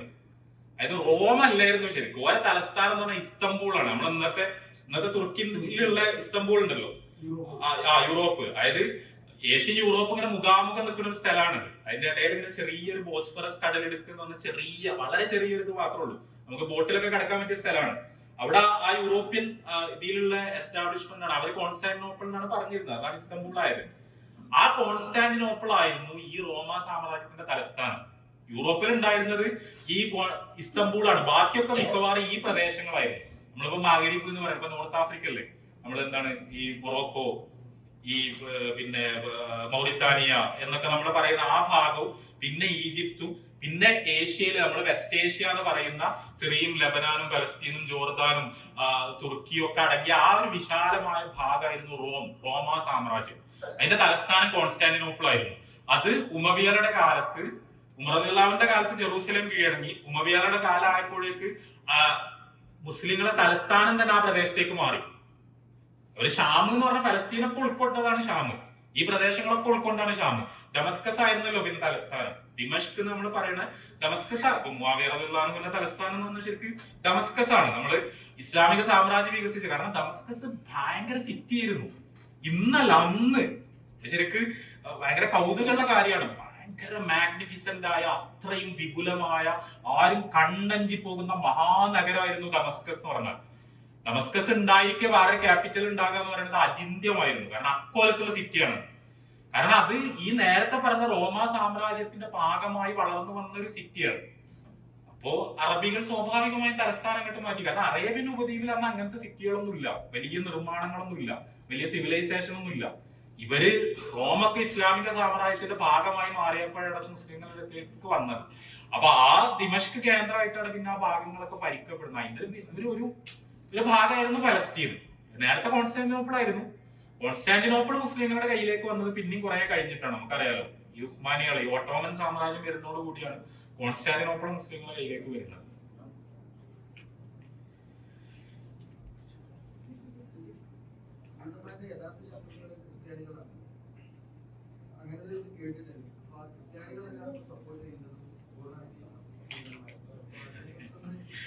അങ്ങനെ ഇതെന്താ വെച്ചാല് ജൂതന്മാരെ ശത്രുക്കൾ അങ്ങനെയൊന്നും ഇല്ല. ജൂതന്മാര് നമ്മളെ ശത്രുക്കളും അല്ല. അങ്ങനെ തന്നെ നമ്മൾ മനസ്സിലാക്കേണ്ട കാര്യമാണ്. ജൂതന്മാരല്ല ഇവിടുത്തെ പ്രശ്നം. ജൂതന്മാരുടെ കൂട്ടത്തിൽ ഇമാതിരി ഒരു കച്ചറ ഇല്ലാത്ത കുറെ മനുഷ്യന്മാരുണ്ട്. ഓരോ നിസ്കാരം നോക്കുമ്പോ ആരാധനയായിട്ട് പോവാന്നല്ലാതെ നമ്മളെ കൂട്ടക്കുരുതി വരുത്തണം എന്ന് അവർക്ക് ഒരു ആവശ്യമില്ല. അവിടെ അങ്ങനെ ഒരു രാജ്യം ഉണ്ടാക്കണം എന്ന് അവർക്ക് ആവശ്യമില്ല. പലസ്തീനുകളെ പുറത്താക്കുന്നതിന് ഒരു എതിരാണ്. പലസ്തീനുകളെ പുറത്താക്കുന്നതിനെതിരെ ഒരു സമരം ചെയ്യുന്നുണ്ട്. നമ്മളെ ഭാഷ പറഞ്ഞാൽ ഭയങ്കര തെക്കുള്ള കുറെ ജൂതന്മാരുണ്ട്. വലിയ താടിയൊക്കെ നിർത്തി വളർത്തി ആ പോലത്തുള്ള മനുഷ്യന്മാരുണ്ട്. അല്ല, ഒരു ശരിക്ക് അള്ളാനെ മാത്രം ആരാധിക്കണുള്ളൂ നമ്മൾ മനസ്സിലാക്കണത്. നമ്മളീ പറയുന്ന ഉസൈർ ഇബ്നുല്ലാഹ് ഖുർആൻ പറയുന്നുണ്ടല്ലോ, ഉസൈർ പഠിച്ചവന്റെ കുട്ടി, ആ വിശ്വാസമൊന്നും ഇല്ലാത്തവരാണ് അവര്. അത് നബിന്റെ കാലത്ത് ജൂതന്മാർക്ക് ഉണ്ടായിട്ടുണ്ടാവും, അതുകൊണ്ടായിരിക്കും ഖുർആൻ പറയുന്നത്. അവര് റസൂലുള്ളാഹിനെ തള്ളി പറയുന്നു, അതുകൊണ്ട് തന്നെ കുഫറിലാണ്, അതിലൊന്നും യാതൊരു സംശയമില്ല. പക്ഷെ അവര് നമ്മളീ പറയുന്ന സയനിസ്റ്റുകളല്ല അവർ. അത് സയനിസം എന്ന് പറയുന്ന പുതിയൊരു മൂവ്മെന്റ് ഉണ്ടായതാണ്. ആ മൂവ്മെന്റ് വിഷം കുത്തി വെച്ചതാണ്. ഇപ്പൊ നമ്മുടെ നാട്ടിലെ RSSനെ പറ്റി പറയണ മാതിരി നാട്ടിലെ ഹിന്ദുക്കൾ എന്ന് പറഞ്ഞാൽ നല്ലൊരു ശതമാനം നല്ല മനുഷ്യന്മാരാണ്, നമ്മളോട് പ്രത്യേകിച്ച് ഒരു ശത്രുതയൊന്നുമില്ലാത്ത ആൾക്കാരാണ്. പക്ഷെ അവർക്ക് വിഷം കുത്തി വെക്കുകയാണ്, വെറുപ്പ് കുത്തി വെക്കുകയാണ്. അങ്ങനെ വെറുപ്പും വിഷവും കുത്തി വെക്കുകയാണ് ശരിക്കും സയനിസം ചെയ്തത്. അത് ഉള്ളിലേക്ക് ആവാഹിച്ച ആൾക്കാരാണ് ഈ പ്രശ്നം മുഴുവൻ ഉണ്ടാക്കുന്നത്. ക്രിസ്ത്യാനികൾ അവരെ ശത്രുക്കൾ, ക്രിസ്ത്യാനികളും ജൂതന്മാരും തമ്മിൽ ക്രിസ്ത്യാനികൾ ജൂതന്മാരെ ശത്രുക്കളായിട്ട് കണ്ടിരുന്നു. അത് ചരിത്രപരമായി ശത്രുക്കളായി കണ്ടിരുന്നു. അതിന്റെ കാരണം എന്താണ്? വളരെ സിമ്പിൾ ആണ്. അവരെ അണ്ടർസ്റ്റാൻഡിംഗിൽ യേശുവിനെ കുരിശ് തറച്ചു കൊന്നത് ജൂതന്മാരാണ്. ജൂതന്മാർ യേശുവിനെ വിശ്വസിക്കുന്നില്ലല്ലോ, യേശുവിനെ അംഗീകരിക്കുന്നില്ലല്ലോ. യേശുവിനെ ഒരു കള്ളനായിട്ടാണ് ജൂതന്മാർ കാണുന്നത്. നൗദുബില്ല. അതാണ് ഒരു കുഫർ. ആദ്യം ഈസാ നബിനെ നിശ്ചയിച്ചു, പിന്നെ മുഹമ്മദ് നബിനെ നിശ്ചയിച്ചു. അതാണ് ശരിക്കും അവർക്ക് സംഭവിച്ചത്. അപ്പോ അവര് ക്രിസ്ത്യാനികളെ സംബന്ധിച്ചിടത്തോളം യഹൂദരെ ആ ഒരു ശാപം തലമുറ കൈമാറി കിട്ടിയ ഒരു ജനതയായിട്ടാണ് കാണുന്നത്. അതായത് ഈസാ നബിന്റെ കാലത്തുള്ള യഹൂദന്മാർ ഈസാ നബിനെ കുരിശ് തറച്ചതിന്റെ കുറ്റം ഇപ്പൊ ജീവിക്കുന്ന ജൂതനുണ്ട് എന്നാണ് വരെ ധാരണ. അത് ഒരു ന്യായമില്ലാത്തൊരു സംഗതിയാണ്. ഇപ്പൊ എന്റെ വല്യാപ്പന്റെ ചെയ്തത് ഞാനതിന് കുറ്റക്കാരനാവോ? എന്നോട് ചോദിച്ചിട്ടൊന്നല്ലോ ചെയ്ത്. ഞാൻ പറഞ്ഞ ഒരു മറ്റേ പണ്ട് ചെന്നായ പറഞ്ഞില്ല ആടിനോട്, ഈ അല്ലെങ്കിൽ എന്റെ അച്ഛൻ കുളം കളിക്കണമെന്ന് പറഞ്ഞില്ലേ, അതുകൊണ്ട് തിന്നണമെന്ന് പറഞ്ഞില്ലേ. ആ ടൈപ്പ് ഒരു ലോജിക്കാണത്. പക്ഷെ ആ ലോജിക്ക് വെച്ചിട്ട് നൂറ്റാണ്ടുകളോളം യഹൂദരെ ക്രൈസ്തവ ലോകം വേട്ടയാടിയിട്ടുണ്ട്, അതിഭീകരമായി പീഡിപ്പിച്ചിട്ടുണ്ട്. നമ്മൾ യൂറോപ്പിലെ ജൂതന്മാരുടെ ചരിത്രം പരിശോധിച്ചാൽ ഇക്കഴിഞ്ഞ നൂറ്റാണ്ടുകളിൽ മുഴുവൻ പാർശ്വവൽക്കരിക്കപ്പെട്ട, അങ്ങേയറ്റം അധസ്ഥിതരായ, നന്നായി പീഡിപ്പിക്കപ്പെട്ട, പേഴ്സിക്യൂട്ട് ചെയ്യപ്പെട്ട ഒരു ജനതയാണത്. അതിന്റെ തുടർച്ച മാത്രമാണ് ശരിക്കും ഹിറ്റ്ലർ ചെയ്തത്. നമ്മൾ ഷേക്സ്പിയറിന്റെ ഒക്കെ നാടകത്തിൽ ഷൈലോക്ക് എന്നൊക്കെ നമ്മൾ പറയും, ഭയങ്കര വില്ലൻ കഥാപാത്രമാണ്. കാരണം ജൂതനെ വില്ലനായി കിട്ടുവർക്ക്, കാരണം അവരുടെ ഒരു ഇമാജിനേഷന്റെ പ്രശ്നമാണ്. പക്ഷെ അതേ സമയം ഇതൊക്കെ സംഭവിച്ചുകൊണ്ടിരിക്കുമ്പോഴും മുസ്ലിം നാടുകളിൽ ജൂതന്മാർ സേഫ് ആയിരുന്നു. ഇതൊരു പ്രധാനപ്പെട്ട കാര്യമാണ്. നമ്മൾ ഈ ഉസ്മാനിയുടെ നേതൃത്വത്തിൽ ഉണ്ടായിരുന്ന നാടുകളാണെങ്കിൽ, അറബിയുടെ ബാക്കിയുള്ള സ്ഥലങ്ങളാണെങ്കിൽ അവിടെയൊക്കെ യഹൂദര് സേഫ് ആയിരുന്നു. അവിടെയൊക്കെ അവര് വളരെ അഭിമാനത്തോടുകൂടി ജീവിച്ച, മുസ്ലിങ്ങൾ പോലെ പീഡിപ്പിച്ചിട്ടില്ല. കാരണം ആ വംശത്തിൽ പിറന്നു എന്നുള്ളതിന്റെ പേരിൽ ഒരാളെ പീഡിപ്പിക്കേണ്ട ഒരു കാര്യമില്ല എന്നുള്ളത് മുസ്ലിങ്ങൾക്ക് അറിയാമായിരുന്നു. അവരോട് വിശ്വാസപരമായി വിയോജിക്കുമ്പോൾ പോലും അല്ലേ, അത് നമ്മൾക്ക് ഓരോ പീഡിപ്പിക്കണം എന്നുള്ള ഒരു പോളിസി നമ്മൾക്ക് ഇല്ല. അപ്പൊ അങ്ങനെ ശത്രുത എന്ന് പറയുന്നത് ആ രീതിയിലല്ല. മുസ്ലിങ്ങളാണ് ശരിക്കും അവരെ പ്രൊട്ടക്ട് ചെയ്തിരുന്നത്. പക്ഷെ എന്താ സംഭവിച്ചു വെച്ചാൽ ഇവര് ജൂതന്മാരോട് ചെയ്ത അക്രമത്തിന്റെ പരിഹാരം ഉണ്ടാക്കുന്ന പാവം നമ്മളെ തലയിൽ വന്നിട്ടാണെന്നുള്ളതാണ് ഇവിടുത്തെ പ്രശ്നം. അതായത് യൂറോപ്പിൽ ഈ പെർസിക്യൂഷൻ മുഴുവൻ നടത്തിയത് ഒരാണ്. എന്നിട്ട് അവരിപ്പോ എന്താ ചെയ്യുന്നതെന്ന് വെച്ചാൽ അതിന് മുഴുവൻ പകരം വീടുന്നത് നമ്മളോടാണ്, നമ്മളെ പീഡിപ്പിച്ചിട്ടാണ്, നമ്മളോടാണ് വെറുപ്പും വിദ്വേഷം കുത്തിവെക്കുന്നത്. പലസ്തീനിൽ തന്നെ ജൂതന്മാരും മുസ്ലിങ്ങളും ഇടകലർന്നാണ് ജീവിച്ചത്. അവര് സുഹൃത്തുക്കളായിരുന്നു, അവരൊരേ നാട്ടുകാരായിരുന്നു, സഹോദരങ്ങളായിരുന്നു. ആ ജൂതന്മാരല്ല പ്രശ്നം ഉണ്ടാക്കിയത്. ഈ യൂറോപ്പിൽ നിന്ന് ഒന്നാകെ ട്രെയിൻ കയറി വന്ന ജൂതന്മാരാണ് ഈ പ്രശ്നം ഉണ്ടാക്കിയത്. അവരാണ് അവിടെ ശരിക്കും ഈ നാട്ടുകാരെ പുറത്താക്കിയത്, അവരാണ് ഈ പ്രയാസങ്ങൾ ഉണ്ടാക്കിയത്. പറയാൻ എന്താ വെച്ചാൽ അങ്ങനെ ഒരു സാധനം നമ്മളെ മനസ്സിൽ വരരുതല്ലോ. ജൂതൻ എന്ന് പറഞ്ഞാല് പിന്നെ നമ്മൾ വെറുക്കേണ്ട ഒരാളാണ്, അങ്ങനെയല്ല. ജൂതൻ എന്ന് പറഞ്ഞാൽ നല്ല ജൂതനും ചീത്ത ജൂതനൊക്കെ ഉണ്ടാവും.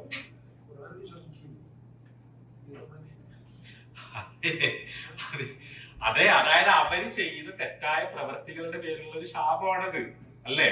അല്ലാതെ യഹൂദ വംശത്തിന് ശപിക്കുകയാണെങ്കിൽ ആ ശാപം മൂസാ നബിക്ക് ബാധകമുണ്ടേ, ഈസാ നബിക്ക് ബാധകമുണ്ടേ, അബ്ദുല്ലാഹി ഇബ്നു സലാമിന് ബാധകമുണ്ടേ. ഇസ്ലാം സ്വീകരിച്ച എത്ര ജൂതന്മാരുണ്ട്. നബി സല്ലല്ലാഹു അലൈഹി വസല്ലമക്ക് മരിക്കാൻ നേരത്തെ എന്താണ് കുറച്ച് ബാറിൽ കിട്ടാൻ വേണ്ടി അത് കടം കൊടുത്ത ജൂതനില്ലേ? അയാൾക്ക് നബി സല്ലല്ലാഹു അലൈഹി വസല്ലമയോട് ശത്രുതയില്ലല്ലോ, വിദ്വേഷമില്ലല്ലോ. ഇത് നമ്മൾ വളരെ ക്ലിയർ ആയി മനസ്സിലാക്കി. ഞാൻ പറയണത് എന്താ വെച്ചാൽ ഇതൊക്കെ പറയുമ്പോഴും ഇതിന്റെ റിവേഴ്സ് പ്രോസസ് ഉണ്ടാകരുത്. ജൂതന്മാരെ എല്ലാവരും വിളിച്ചുവിട്ടിട്ട് മുസ്ലിങ്ങളെ വെറുക്കണം, അറബികളെ വെറുക്കണം എന്ന് പറഞ്ഞ് പഠിപ്പിക്കണ പോലെ നേരെ തിരിച്ച് ഒരു വംശം എന്നുള്ള നിലയ്ക്ക് യഹൂദരെ വെറുക്കല്ല, അന്ധമായ വിദ്വേഷം ഉണ്ടാവില്ല. അവരുടെ കൂട്ടത്തിൽ ഈ പ്രശ്നമുള്ളവരുണ്ട്, പിന്നെ വിശ്വാസപരമായിട്ടുണ്ട്. നമ്മുടെ ഈസാ നബിനെ അവർ തള്ളി, റസൂലുള്ളാഹി സ്വല്ലല്ലാഹു അലൈഹി വസല്ലമയെ തള്ളി. ഇത് വലിയ പാതകമാണ്. ആ ഒരു കുഫറിനോട് നമ്മൾക്ക് ഒരു കോംപ്രമൈസും ഇല്ല. പക്ഷെ ഒരു മനുഷ്യൻ എന്നുള്ള നിലക്ക് ഹിന്ദുക്കളോട് നമുക്ക് എന്തൊക്കെ വിയോജിപ്പുകളുണ്ട്, മുശ്രിക്കുകളോട് നമുക്ക് എന്തൊക്കെ വിയോജിപ്പുകളുണ്ട്, വിഗ്രഹാരാധകരോട് നമുക്ക് എന്തൊക്കെ വിയോജിപ്പുകളുണ്ട്. പക്ഷെ നമ്മളെ ആക്രമിക്കാത്തിടത്തോളം കാലം, നമ്മളെ ഉന്മൂലനം ചെയ്യാൻ ശ്രമിക്കാത്തിടത്തോളം കാലം അവരോട് നല്ല നിലക്കല്ലേ നമ്മൾ നിൽക്കണത്. അവര് നമ്മൾ തമ്മിൽ ഫ്രണ്ട്ഷിപ്പ് ഇല്ലേ, അവര് നമ്മൾ തമ്മിൽ സൗഹൃദം ഇല്ലേ? അതല്ലാതെ നിങ്ങൾ വിചാരിക്കുന്നു ഒരു വംശത്തിൽപ്പെട്ട ഒരു മുഴുവൻ പേച്ചലാണെന്നുള്ള സിദ്ധാന്തം ഇസ്ലാമിന് ഉണ്ടാവും? അതെന്ത് സിദ്ധാന്താണ്? അയാളോട് വെച്ചിട്ട് അയാളെ വംശത്തിൽ ജനിച്ചത് ആണോ? അല്ലല്ലോ. അന്നെ ഒരു ജൂതനാക്കി ജനിപ്പിക്കട്ടെ എന്ന് ചോദിച്ചിട്ടൊന്നുമല്ലല്ലോ അയാളാക്കി ജനിപ്പിക്കുന്നത്. അയാൾക്ക് ഇസ്ലാം സ്വീകരിക്കാം, അയാൾക്ക് നന്നാകാം, അയാൾക്ക് നല്ല ജീവിക്കാൻ. ഇസ്ലാം സ്വീകരിച്ചിട്ടില്ലെങ്കിലും മുസ്ലിങ്ങളെ ആക്രമിക്കാതെ സമാധാനം ആഗ്രഹിക്കുന്ന ഒരു ജൂതനായിട്ട് അയാൾക്ക് ജീവിക്കാം. അയാൾ അങ്ങനെ നമ്മൾ കാണാൻ പാടുള്ളൂ. അതല്ലാതെ ഒരു വംശത്തിൽ പറഞ്ഞ മുഴുവൻ പ്രശ്നക്കാരായിരിക്കും. സമയം വൈകുന്നു തോന്നുന്നു. ഈ സോഷ്യൽ മീഡിയയിലൊക്കെ ഇപ്പോൾ ഉള്ള വളരെ പ്രശ്നമാണിത്. നമ്മളിതിങ്ങനെ കൊണ്ടുപോയി അവസാനം നമ്മുടെ ചില ആൾക്കാരെല്ലാം പറയാണ് ഹിറ്റ്ലറൊക്കെ ചെയ്തത് സംഭവം വളരെ നല്ലതായിരുന്നു, കാരണം ഇവരോട് ഇങ്ങനെ തന്നെയാണ് ചെയ്യേണ്ടത്. ചില ആൾക്കാർ പറയാണ് ഈ ജൂതന്മാരെ മുഴുവൻ കൂട്ടക്കൊല ചെയ്തിട്ട് കുറച്ച് ജൂതന്മാരെ ഹിറ്റ്ലർ ബാക്കി വെച്ചു. എന്തിനാന്ന് ചോദിച്ചപ്പോ ഹിറ്റ്ലർ പറഞ്ഞു, ഞാൻ എന്തിനാണ് ഇവരെ മുഴുവൻ കൊന്നതെന്ന് ലോകത്തിൽ മനസ്സിലാവാൻ വേണ്ടിയാണ് കുറച്ച് ആൾക്കാരെ ഞാൻ ബാക്കി വെച്ചത്. എന്നിട്ട് നമ്മൾ ഹിറ്റ്ലറിനെ ആരാധിക്കണം. നമ്മൾ എന്താണ് ഈ പറയുന്നത്? അയാള് എന്താണ് കാട്ടിക്കൂട്ടിയത് നമുക്ക് അറിയുമോ? അത്ര ക്രൂരമായ പൈശാചികമായ നടപടികളായിരുന്നു അത്. ഇപ്പൊ ഇസ്രായേലിൽ ഇവര് ചെയ്യണതിന് അവരെന്ത് പഴച്ചു? അവരൊന്നും ചെയ്തിട്ടില്ല. അന്ന് ഹിറ്റ്ലർ ഉണ്ടാക്കിയ ഒരു കഥാപാത്രമായിരുന്നു ഷെയ്ലോക്ക്. ഹിറ്റ്ലറിന്റെ അതെ, ഞാൻ പറയണത് അയാള് ഇതൊക്കെ വെറുതെ മിത്താട്ടോ. നമ്മൾ ഉണ്ടാക്കുന്ന കുറെ സാധനമാണിത്. ഇവരെ വാക്കി വെച്ച് അതിനും വേണ്ടി അതൊക്കെ ആരോ പറഞ്ഞുണ്ടാക്കുന്നതാണ്. പക്ഷേ ഈ നിങ്ങള് ഇവിടെ ജർമ്മനിയിൽ ഞാൻ പോയ സമയത്ത് കണ്ടാണ് ഈ കോൺസെൻട്രേഷൻ ക്യാമ്പുകൾ. ആ കോൺസെൻട്രേഷൻ ക്യാമ്പുകളിൽ അവിടെ ഇപ്പൊ മ്യൂസിയങ്ങളാണ്. അവിടെ നടന്നിരുന്ന അതിഭീകരമായ പീഡനങ്ങൾ, ഗ്യാസ് ചേമ്പറുകൾ എന്ന് പറഞ്ഞാൽ നമ്മൾക്ക് ഇമാജിൻ ചെയ്യാൻ കഴിയില്ല. അത്രയും പീഡിപ്പിക്കപ്പെട്ടിട്ടുണ്ട് ഈ ജനത. അതിന് നമ്മൾക്കൊരു അഭിപ്രായ വ്യത്യാസം ഇല്ല. അതേ പീഡനം ഇപ്പൊ പലസ്തീനിൽ ചെയ്യണമെന്നാണ് നമ്മുടെ അഭിപ്രായ വ്യത്യാസം. അതിന് പരിഹാരം ഉണ്ടാക്കുക എല്ലാവരും ചെയ്യണത്. അതിന് പകരം നിരപരാധികളായ വേറെ കുറെ മനുഷ്യന്മാരെ ഇതേപോലെ കൂട്ടക്കഥ ചെയ്യാണ്. ഹിറ്റ്ലർ ചെയ്ത തെറ്റ് ഇവരും ആവർത്തിക്കുകയാണ്. അതുകൊണ്ടല്ലേ ഗാന്ധി പറഞ്ഞത് ഇവര് പീഡിപ്പിക്കപ്പെട്ടു, ജൂതന്മാര് പീഡിപ്പിക്കപ്പെട്ടു എന്നുള്ളത് ശരിയാണ്, അതിന് പരിഹാരം ഉണ്ടാണ്. പക്ഷെ അത് ആ പീഡനം അറബികൾക്ക് തിരിച്ചു കൊടുക്കല്ലോ വേണ്ടത് ഗാന്ധി പറഞ്ഞത് അതുകൊണ്ടാണ്. അതിൽ നമുക്ക് ക്ലാരിറ്റി ഉണ്ടാവും. നമ്മള് മുസ്ലിം ഉമ്മത്തിന്റെ ഭാഗം എന്നുള്ളവർക്ക് കൺക്ലൂഡ് ചെയ്യല്ലേ? മുസ്ലിം ഉമ്മത്തിന്റെ ഭാഗം എന്നുള്ളവർക്ക് നമ്മളുടെ ഹൃദയവേദനയാണത്, നമ്മളുടെ ആത്മീയമായ വേദനയാണത്. ആ സഹോദരങ്ങൾ അവർക്ക് സമാധാനം കിട്ടുക, സമാശ്വാസം കിട്ടുക, ഒരു രാജ്യം ഉണ്ടാകുക, അവർക്ക് ഒരു അസ്തിത്വം ഉണ്ടാവുക, അവർ സംരക്ഷിക്കപ്പെടുക, പീഡനങ്ങൾക്കും കൂട്ടക്കുരതികൾക്കും അറുതി വരിക എന്നുള്ളത് നമ്മളെ ഏറ്റവും വലിയ ആവശ്യമാണ്. നമ്മൾ അള്ളാഹുവിനോട് പ്രാർത്ഥിച്ചുകൊണ്ടിരിക്കുക നിരന്തരം.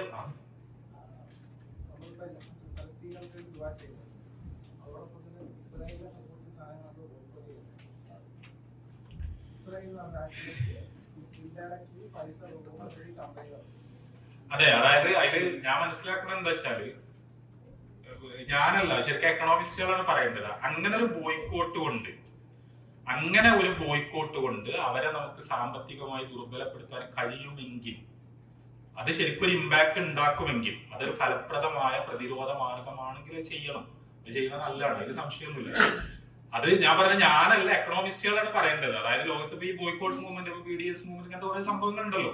അവര് നടത്തുന്ന കുറെ പഠനങ്ങളുണ്ട്. അതായത് ആർഗ്യുമെന്റ് ആണ്. ആ ആർഗ്യുമെന്റിൽ കൺവിൻസ്ഡ് ആവുന്ന ഒരാൾക്ക് ചെയ്യാം. അതേസമയം കൺവിൻസ്ഡ് ആവാത്തതിന്റെ പേരിൽ ചെയ്യാത്തവരുണ്ടാവും. അതൊരു ഒരു ഒരു ഫിഖ്ഹിയായ ഉത്തരം എന്നുള്ളതിനപ്പുറം സാമ്പത്തിക ശാസ്ത്രം വെച്ചിട്ട് നമ്മൾ പറയേണ്ട ഒരു കാര്യമാണ്. അത് ഒരു ഇഫക്റ്റീവായ മെത്തേഡാണ് എന്നുണ്ടെങ്കിൽ, നമ്മളത് ചെയ്തതുകൊണ്ട് കാര്യം തോന്നുന്നുണ്ടെങ്കിൽ നമ്മൾ ചെയ്യണത് നല്ലതാണ്.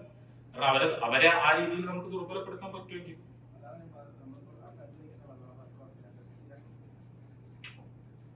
ഞാൻ പറയണത് ഈ ഇതിലെന്താണ് വിഷയം? നമ്മൾ പറയണത് അതിലെല്ലാ പരിഹാരം ഉണ്ടെന്നല്ല ഞാൻ പറഞ്ഞത്. അത് ഒരു നല്ല മാർഗമാണെന്ന് തോന്നുന്ന ഒരാൾ ചെയ്യുന്നുണ്ടെങ്കിൽ, അയാൾ നല്ല നീയത്തിലാണ് ചെയ്യുന്നതെന്നുണ്ടെങ്കിൽ അത് നല്ലതാണെന്ന് തന്നെ ഞാൻ പറയണത്. അതേസമയം അതിൽ കൺവിൻസ്ഡ് അല്ലാത്ത ഒരാൾ, അതിൽ കാര്യമില്ലാന്ന് വിചാരിക്കുന്ന ഒരാൾ, അയാൾ ചെയ്യുന്നത് ഒരു മഹാപാപാണെന്ന് നമ്മൾ പറയേണ്ട ആവശ്യമില്ല. അത് നമ്മളുടെ ബോധ്യത്തിനനുസരിച്ച് വരുന്ന ഒരു കാര്യമാണ്.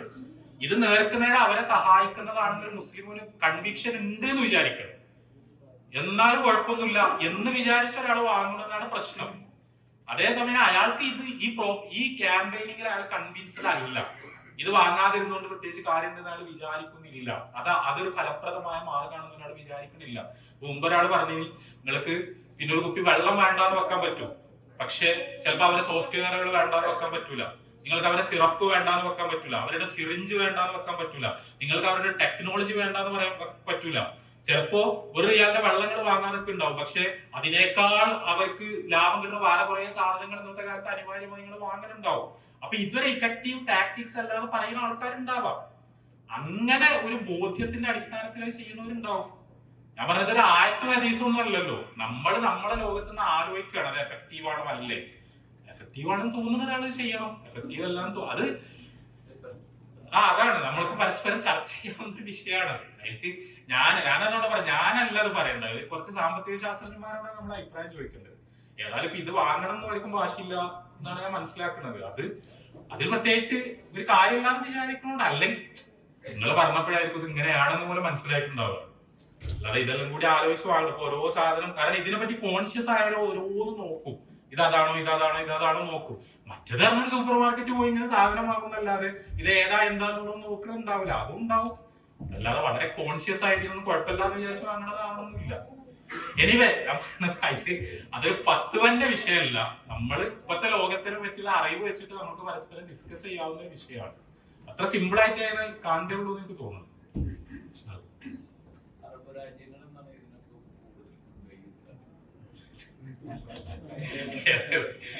ഏതായാലും നമുക്ക് അവസാനിപ്പിക്കാം. ഏതായാലും അവർക്ക് അവിടെ ജീവിക്കുന്ന ജനങ്ങൾക്ക് സമാശ്വാസം ഉണ്ടാവട്ടെ, സമാധാനം ഉണ്ടാവട്ടെ, ഇസ്ലാമും മുസ്ലിങ്ങൾക്കും ഇസ്സത്ത് ഉണ്ടാവട്ടെ, ഫിലസ്തീൻ വിമോചിതമാകുന്നത് കാണാൻ നമ്മൾക്ക് എല്ലാവർക്കും സൗഭാഗ്യം ഉണ്ടാകട്ടെ. മസ്ജിദുൽ അഖ്സയിൽ നിർഭയരായി സുജൂദ് ചെയ്യുന്ന ഒരു കാലം നമ്മൾക്ക് എല്ലാവർക്കും വന്നു ചേരട്ടെ. അല്ലാഹു അനുഗ്രഹിക്കട്ടെ.